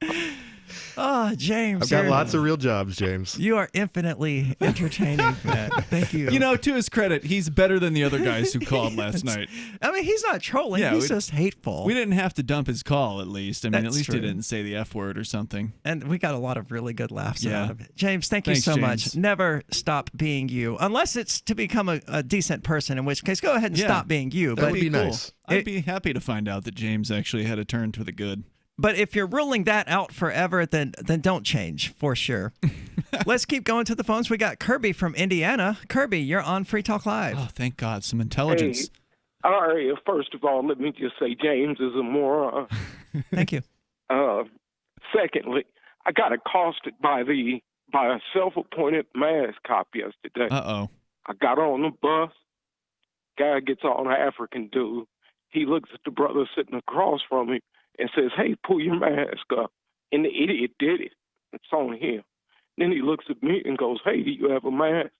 I ignored him because I'm trying not to get in a fight on the bus. A couple minutes later, he turns around, points at his face, and goes, "Hey, you need to put a mask on." So I showed him my middle finger again, trying not to get into a fight. Right. Don't you know this mope gets up and goes to get the bus driver, tells him I'm not wearing a mask. The driver stops. I show him my paperwork. And then I had to tell Kunta to mind his business. Don't you know this fool wanted to fight? Wow. So keep your mask up so you can stop people from getting hurt, or else I'm going to hurt you. Right? So what was the paperwork you had to show the bus driver? I have a doctor's statement that says that I have a difficult time breathing. Are you in one of the with states this that mask. require that? Yeah. Because I know, like Connecticut, you now have to have a written statement from a doctor saying that. Oh man, that's so ridiculous. Yeah. And it's a violation of I- HIPAA, as I understand it. Yeah, I was waiting on somebody to ask me why it is I have trouble breathing, because I was going to call a lawyer immediately. Mm-hmm. Well, they don't even care. I mean, we talked about this last week with rape victims having difficult times wearing a mask because it triggers flashbacks and it triggers the PTSD from having been raped. Doesn't matter. It Put doesn't it on. matter. Public health. Yeah. I can't imagine being so insane that I approach a rape victim and demand that they relive their trauma. Oh, but that's the thing. These people don't know who the rape victims are and who they aren't. So I try to err on the side of caution by not going up to people and demanding they relive traumatic experiences. By staying out of people's business, you won't have that problem. But these busybodies, like Kirby's describing, the man on the bus, anybody that he sees without a mask on, he's made it his personal mission to give them a hard time. And so it's not like he would know if there was a rape victim, because usually they're not wearing it on their sleeve. Yeah, I was raped, little sticker. That doesn't happen. Yeah. So, Kirby, how did this play out? Well, the bus got to where I was going. I went up to the front of the bus, made sure to tell Kunta again to mind his business. And the bus driver's like, "Man, you need to get off my bus." I'm like, "No, you need to control your passenger. Because if he'd have walked up on me, I'd have had to take that as a threat." Sure. And I mean, I don't blame you, because thank goodness you didn't get in a fight. Yeah, Kirby, thank you so much for the call. That's a horrible experience. A lot of these altercations do lead to violence, because you do have passengers like that who want to fight. They're angry. They're outraged. How dare you not comply with what they demand? and they will fight you over it. 855-450-3733. That's 855-450-FREE, as in free not to listen to random people who want to tell me what to do. News from news.bitcoin.com. Chinese banks limit customers' ability to buy gold. Chinese flooding and potential dam collapse threatens many Bitcoin operations. Withdrawals from crypto exchanges increase, indicating perhaps more people are holding their coin for themselves. Tentative agreement met to stabilize Bitcoin Cash mining in conjunction with the currency's third birthday. Bitcoin.com is your source for getting started with cryptocurrencies, getting a wallet, buying Bitcoin Cash, mining, and all the latest cryptocurrency news at news.bitcoin.com. Do you want more businesses accepting Bitcoin Cash and Dash? Now with AnyPay, you earn passive income for every purchase at those businesses. Finally, a financial incentive to spread Bitcoin Cash and Dash. You made it happen, so you receive the rewards. Download the AnyPay Cash Register app and add your cryptocurrency wallet addresses. Then install it at a real-life business and tell us what you did at anypayinc.com. anypayinc.com. The Free State Project has reached its goal of 20,000 liberty lovers who've pledged to move to New Hampshire and get active to achieve liberty in our lifetime. Perhaps you're trying to figure out what part of New Hampshire should be your destination. If so, consider Keene. You'll find more than 150 reasons to move to Keene at move.freekeene.com. Keene is famous for its historic, publicity-generating activism, as well as being the liberty media capital of the world. It's home to freekeene.com, New Hampshire's destination for liberty activism, news, and opinion. For years, we've been compiling over 150 reasons to move to Keene at move.freekeene.com, where you'll learn about some of what's happening here and what makes Keene a great place to live. If you love liberty, you'll probably enjoy anywhere you end up in the Shire. But do your due diligence first. Please visit move.freekeene.com for the full list of over 150 reasons to move to Keene. That's move.freekeene.com. Do you want more businesses accepting Bitcoin Cash and Dash? Now with AnyPay, you earn passive income for every purchase at those businesses. Finally, a financial incentive to spread Bitcoin Cash and Dash. You made it happen, so you get the rewards. Download the AnyPay Cash Register app and add your cryptocurrency wallet addresses. Then install it at a real-life business and tell us what you did at anypayinc.com. anypayinc.com. If you want to know the latest about Free Talk Live before we go on the air, all you need to decide is how you want it delivered. It's your choice. Visit news.freetalklive.com to receive our usually weekly news updates by email. Plus, we have a Twitter account at twitter.freetalklive.com, and you can follow us on the decentralized Mastodon platform at toot.freetalklive.com. So please follow us at toot.freetalklive.com and sign up for our emails at news.freetalklive.com. This is Michael Dean from the Freedom Fiends. I've run websites since 1996 and have used over a dozen web hosts in that time. AgristHosting.com is the only one that hasn't broken my heart. Agrist Hosting's uptime and service is stellar, and their DDoS mitigation is the best I've seen. That's important because if you tell the truth in this world, you'll ruffle feathers. And some people will try dirty tricks to silence your voice. No matter what the haters hit us with, Agrist Hosting keeps our websites online. If you have a mission-critical commercial presence or a world-changing activism site, you cannot tolerate any skullduggery. So go with agristhosting.com. Have a WordPress or blog site, but you're not satisfied with performance or uptime? Or just want raw hosting? Want to pay with Bitcoin? Agrist Hosting specializes in high-performance hosting with personalized service. Go to agristhosting.com and click on the button that says Get Hosted.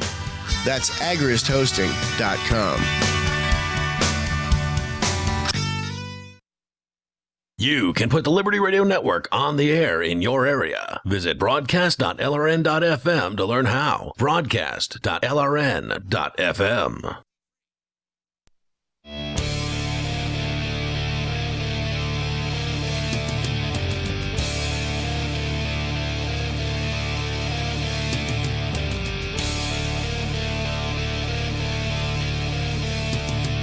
This is Free Talk Live, talk radio that you control, and you can call in and talk about anything that is on your mind. That toll-free number is 855-450-3733. With you in the studio tonight, it's Aria, Conan, and Ian, and evidently frontline warriors, as Conan once called them. I don't know. Do you still use that terminology?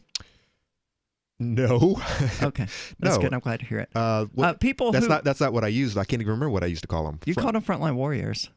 I remember because I called you. Yeah, on it. No, essential warriors. Oh, no, you said frontline warriors. I don't think I've ever called frontline anybody. I'm almost positive you did. But anyway, Basically, everyone who never shut down. We continued to work every day through this stupid pandemic, and we didn't get none of that unemployment. Do you guys have the heroes signs up at the post office? At our facility, no. Okay. You know, like every other business here in Keene, heroes work here. Yeah. not big every old monster business. sign. No. The place at which I work would never have that crap up. Yeah. Yeah, I find that so offensive to like people who are actual heroes, because if you're doing heroic work, you don't have to point it out. Yeah. Right? If you're a hero, someone else will acknowledge that about you and say that you're a hero for doing X, whatever it was, running into a building to save a, child from a flaming, pyre or whatever. But now in front of the county building here in Keene, New Hampshire, is a big long string of single letters on posts in the ground that spells "Heroes Work Here." It takes up a good chunk of the full, of their building, which This isn't is the in front largest. of a government building? Yeah, right in front of the county so building. the government employees are like, hey, we're heroes. That's what they're doing. Mhm. Well, that's exactly that is what absolutely disgusting. That's exactly what that stupid blue line down Marlboro Street is. That's the same thing, but it's not as obvious. It's not there now, is it? I Because think of the they repainted repaving? it. They repaint it every year. It's been there for 2 years now. At least 2. It feels like longer. Well, I know I went and I spoke out against it, and I know some of the, one of the big conservatives here in town actually spoke out against it as well. Yeah. But this is one of those. Whose idea was that? It was probably the same guy who spearheaded the mask ordinance. Probably. Well, no, he The didn't. city council passed it. Yeah, he didn't spearhead it, but he was definitely hugely in favor of it. So they were just wondering, like, hey, we should paint a blue strip down Marlboro Street? No, they saw another municipality do it. Yep, and one of the they said, "We neighboring can do that." states, and this is what they do. They get ideas from each other, and they're like, We love the police. We should paint a blue line. They're heroes. We have to show them that they're heroes We and that love they're our out there police. putting their lives on the line for us sheep. And so they get these crazy ideas, these kooky ideas, and they'll say stuff like, "Well, and It was donated paint. so exactly. it's I'll okay. donate the money to buy the paint," which never actually happened, by the way. Oh, Of course really? not. But how long do you think it would take, hypothetically, to get a bunch of black spray paint? It's a long road. That's a long strip of road. Now, if it was just right there in front of the the police department, Yeah. But no, they did the whole dang road, Yeah. man. And it bugs me. It bugs me every time I drive down the road. By the way, change the subject. I finally put 2 and 2 together. I had to look it up on Urban Dictionary, of course. Kirby was definitely using a derogatory term in that last segment when we were trying to put 2 and 2 together. He kept calling the guy on the bus Kunta. Yeah, and I was, giving him a hard and I'm time. like, but Kunta was a good guy. If it was a derogatory term, would be to call him Toby. Kunta Kinte was the character from a show called Roots. Roots, right? correct. Well, it's definitely derogatory, and it's basically to call someone out as fresh off the boat. Okay. And on top of that, Coming to America, Eddie Murphy. Uh-huh. His nemesis was calling him Kunte the whole time. So I just had to go there. Okay. This Yeah, is I was curious about that. This is not something that we can use, No. by the way. So Kirby, you keep using it. That's you, man. We're gonna stay away from that. Yeah. That's a good way to get knifed. So on the subject of heroes, evidently the heroes at grocery stores throughout the United States are now suffering battle fatigue and may need to get a rest from their deployment for a few months. Is that correct? Well, the story is from the Houston Chronicle at cron.com. Actually, originally from the Washington Post, so they syndicated it, which means we can actually read it because the Washington Post has a nasty paywall. So here's the story. This spring, for the first time, Angel Manners found purpose and pride at the supermarket where she has worked the past decade. Customers praised her God, as... that is so depressing. Why? Pride and purpose at working at a grocery store? Well, the sad part is she only found it this spring after having worked there for a decade.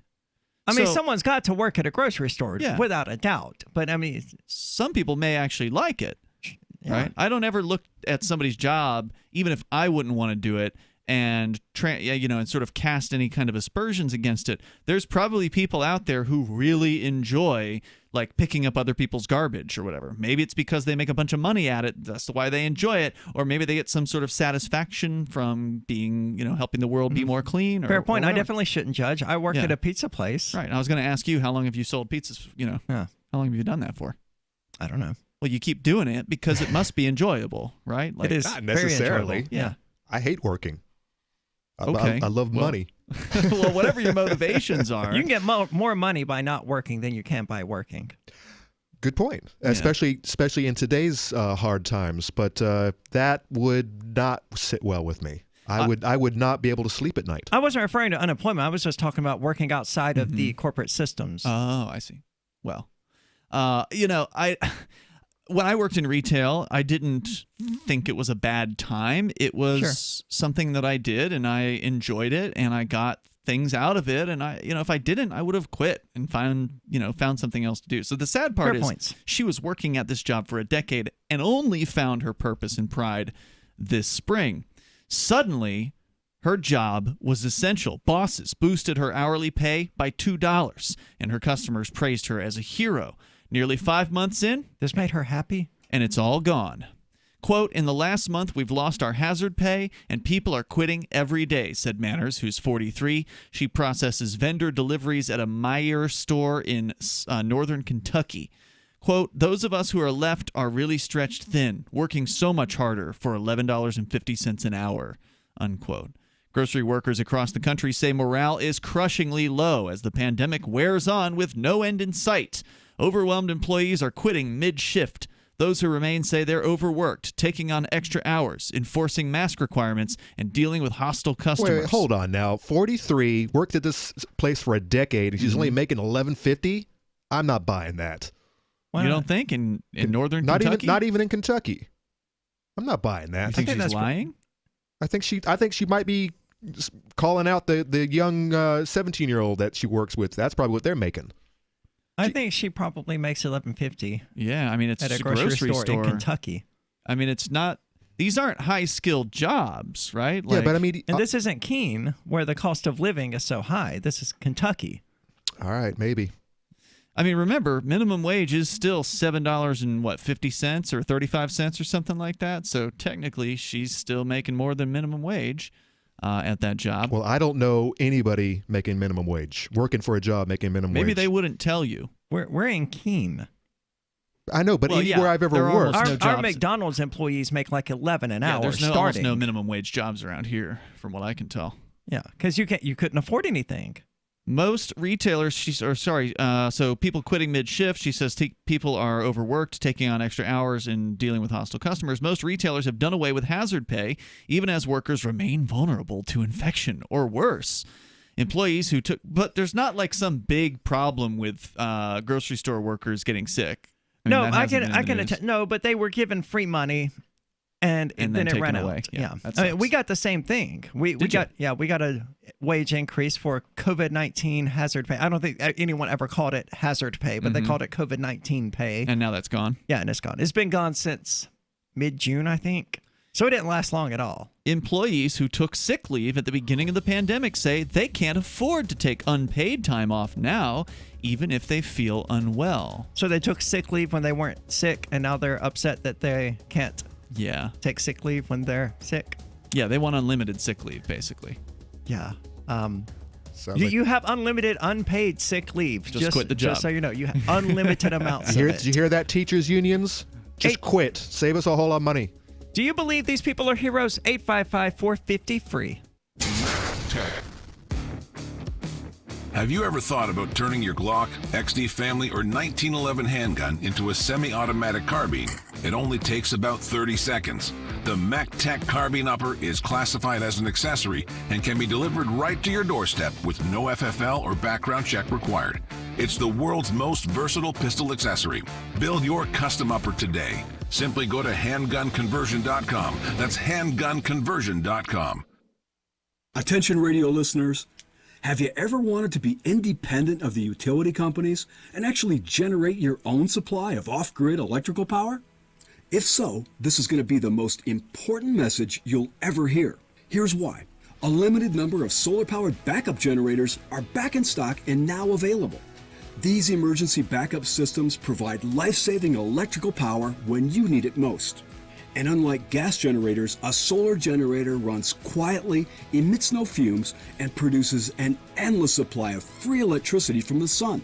It's like having an electric power plant running silently, secretly in your own home. Run sump pumps, shortwave radios, computers, even keep food from spoiling. Go to mysolarbackup.com to learn more. That's mysolarbackup.com. Supplies are still limited and are available on a first-come, first-served basis only. mysolarbackup.com. Silver has always been nature's very own antibiotic, and only one system allows you to generate an endless supply of natural silver solutions. Silverlungs.com. You'll find no wild claims or pseudoscience, just a lifetime of nano-sized pure silver solutions. The Silver Lungs generator allows you to make your own, so stop paying for silver solutions. The unique lung delivery system targets respiratory infections where other silver solutions simply cannot reach. See the Silver Lungs generator and lung delivery system at silverlungs.com. That's silverlungs.com. We have some good news. The indictments against Ross Ulbricht in the District of Maryland were dismissed with prejudice, meaning they can never be refiled. This is especially good because those indictments contain the only charge ever made that Ross engaged in murder for hire. This was a serious allegation that Ross Ulbricht denies. It was never prosecuted or ruled on by a jury, but was trumpeted by the federal government and the media as if it were proven fact. The Maryland court held these indictments for almost 5 years, poisoning Ross's case and leaving him under a cloud of unproven allegations. As explained in Ross's appeal to the Supreme Court, the fact that the judge used these allegations to give Ross a draconian sentence of double life without parole violated his Sixth Amendment right to a jury trial. Judges are required to issue sentences based on convictions decided by a jury, not unproven allegations never even charged at trial. Although this is a positive development, the dropped indictment will not set Ross free. Now, a presidential pardon is Ross's only hope of freedom. Sign the petition at freeross.org. freeross.org. LRN.FM now has a Discord. Discord is a free text and voice chat platform, and we now have our own server with a bunch of channels at discord.lrn.fm. You can join other listeners as they chat about various things during our live shows, or anytime, day or night. Discord software is available cross-platform, so you can have it on whatever device you want and take your chats anywhere. Join our Discord at discord.lrn.fm. That's discord.lrn.fm. Are you tired of your taxes funding endless occupations around the world? Antiwar.com is run by people who understand that wars abroad become wars at home, wars on our freedoms.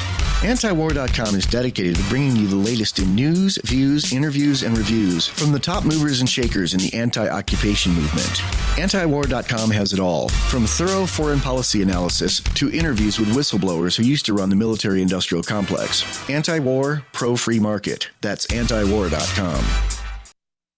Help get LRN.FM into more ears. Visit promote.lrn.fm for a free bumper sticker, flyers, banners, graphics, and more. Promote.lrn.fm.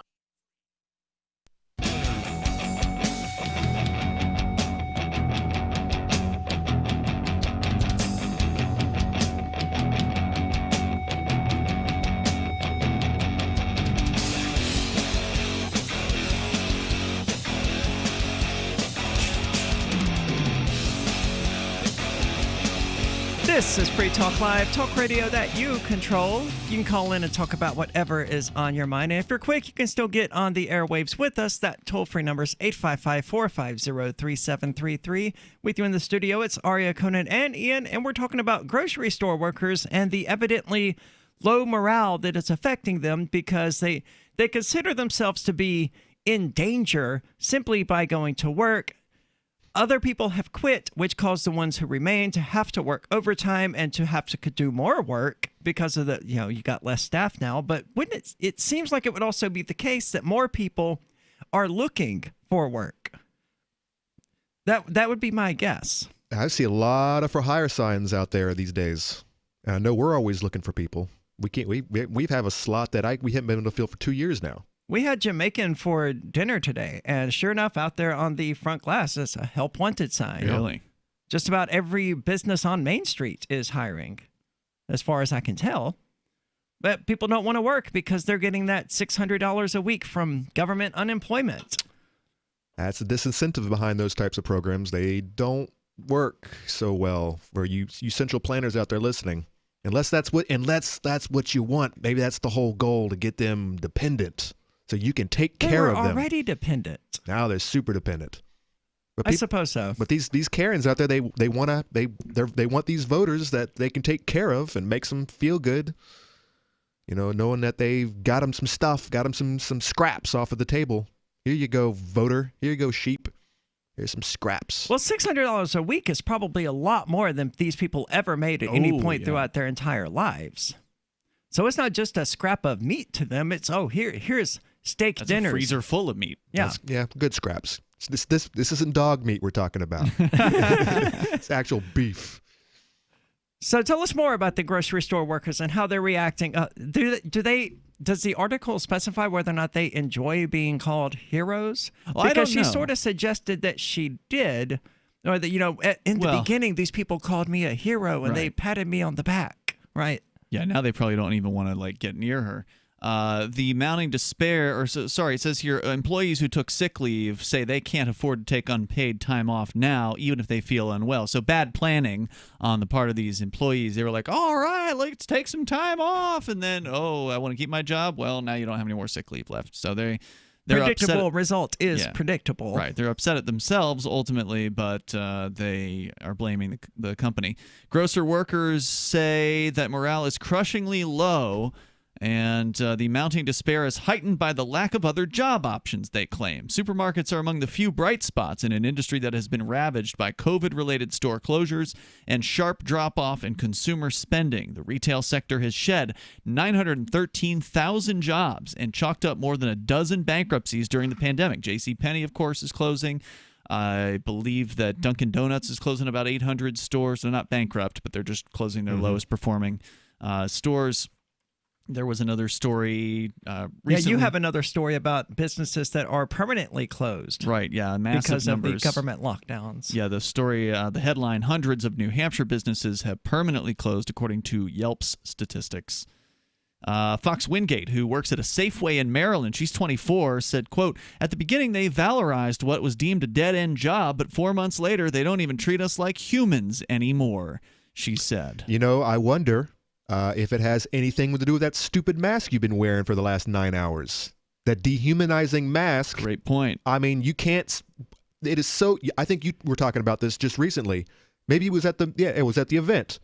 You know, it is so important for humans to be able to see each other's faces. It's otherwise we're nothing but NPCs. We're nothing but an algorithm. I don't want to go and say that a blind man is an NPC. I mean, they don't see human faces. But usually blind people and or deaf people, they develop other senses. They hone their other senses, and I think that's scientifically false. Really? Come on, that's now. a lie spread by people who don't have these impairments to make themselves feel better and more comfortable. I'm not saying that's not making me feel better. I've heard it from those people. I'm sure. Well, you're saying they're lying? That makes it anecdotally accurate. It's not scientifically Well, you have to accurate. fill the void by enhancing your other senses. There's no science whatsoever to back up this claim. I'll find us a story for next week. It's all rumor and hearsay from people who are uncomfortable around the disabled. And they'll be like, oh, well, they're not really impaired because they're blind because they have super hearing. Oh, no. I don't think that Conan was saying they're not impaired. He was saying that when you lose a sense, you're more likely to get better attuned to your other senses. You're relying on them more, and so you're better attuned to those senses. And it's still, to be very clear, it still sucks. I mean, I would never want. Right. All right. I'll find us a story. It's got to be out there. Maybe someone in the chat room has got something already pulled up. And of course, it's hard to really. I assure you, the Discord is hard at work to prove everything I say wrong. Okay. So if I said something, they're working on it. We'll know very soon. Renewed sense of expendability comes after 4 straight months of double-digit unemployment, with more than 32 million Americans collecting unemployment benefits. Labor experts and economists say there's an ever-growing pool of desperate people willing to face hazardous conditions and low pay to put food on the table. You know, the same conditions they faced a year ago during flu season. The nation's 2.7 million grocery workers make on average $13.20 an hour, or about $27,000 per year. Quote, these are jobs that already don't pay enough for people to support themselves and their families, said a professor who, of course, knows nothing about the actual world. Quote, now with a recession and unemployment being so high, it means that employers have even more of an upper hand, especially in an industry where a disproportionate number of workers are women and people of color. So she's hitting on all the talking points there. At least 130 U.S. grocery workers have died, and more than 8,200 have tested positive for COVID-19 since late March, according to data from workers' groups and media reports. I presume they're saying that the 130 of them have died from COVID-19, but it's not real clear in that case. Grocery stores are generally not required to inform shoppers about coronavirus cases or report them to local health departments, which can make it difficult to get an accurate count. Manners, who's been at Meijer since 2010, says she's never felt so demoralized. At least a dozen colleagues have quit in the past month alone, while those who've stayed are struggling with the workload and the crush of impatient shoppers. Yep. Quote, some customers were appreciative in the beginning, but now they're just rude, she says. And I think you're right about this, Conan. It totally is the mask. I mean, we've been calling them dehumanizing since the mask crap started. It's no surprise at all. One of the ladies who was speaking at the Mask Freedom event this weekend, I recorded all the speeches and I've been editing that together. It's actually going to premiere in 5 minutes on the Free Keen YouTube channel. So if you want to go and do something after Free Talk Live, just go to Free Keen on YouTube and you'll see the latest video there. It's one of those premiere things that you can't watch it until the premiere date, and that's in 5 minutes from now. But anyway, she made the point that having smiles in society helps people, right? Like if you go around other people and they're smiling, you're going to feel more comfortable. Yeah. Sure. You're going to feel more welcome. If on the other hand you go around a bunch of people who you can't see their expressions, you don't get to see if they're smiling or sticking their tongue out at you. And you're also tiptoeing around them because you think they might be dangerous to you. Mm-hmm. So not only do you can only see their eyes, you can't see their faces, you don't know if they're smiling or not, and they could be a potential danger. They're just a carrier. They're just a carrier. They're not a human anymore. Yeah. They're a carrier. You know? Related to an issue you just mentioned, I ran into this issue at work where I said something to a coworker, and because he couldn't see my face or the fact that I was smiling, he thought I was being serious and like couldn't tell you were joking. Right. And it was obviously joking. There's no human obvious connection. But not obvious to him because he couldn't see my face. Yeah. And you know this is who this is probably hurting the most? Young children who are still developing their skills. God. So now they can't see anyone's faces, and this is what they need as building blocks to grow into, fine young adults, and they're being stricken of this. The children are going to be messed up. I feel from this. so bad for these kids. And I've seen it now more than once with parents. Have you seen the kindergarten cafeteria photos where the kids are on opposite sides and they're 6 feet apart? There's one child here, and then 6 feet down on the other side of the table is another child. 6 feet down, another child. It's the most dehumanizing thing I've ever seen. These tables that would normally fit like 8 kids, 8 or 10, yeah. And there's one on each corner, and sitting on their blue X. Butt goes here. Yeah, dude, it's gross. I can't even imagine what that's got to be like for these kids, and then their parents are constantly instructing, okay, little Billy, it's time to put on our masks. We're going in the store. Yeah, I just saw that happen on Sunday. They are going to be seriously screwed up. Yep. Destroying an entire generation. Is COVID-19, is your fear worth all of that?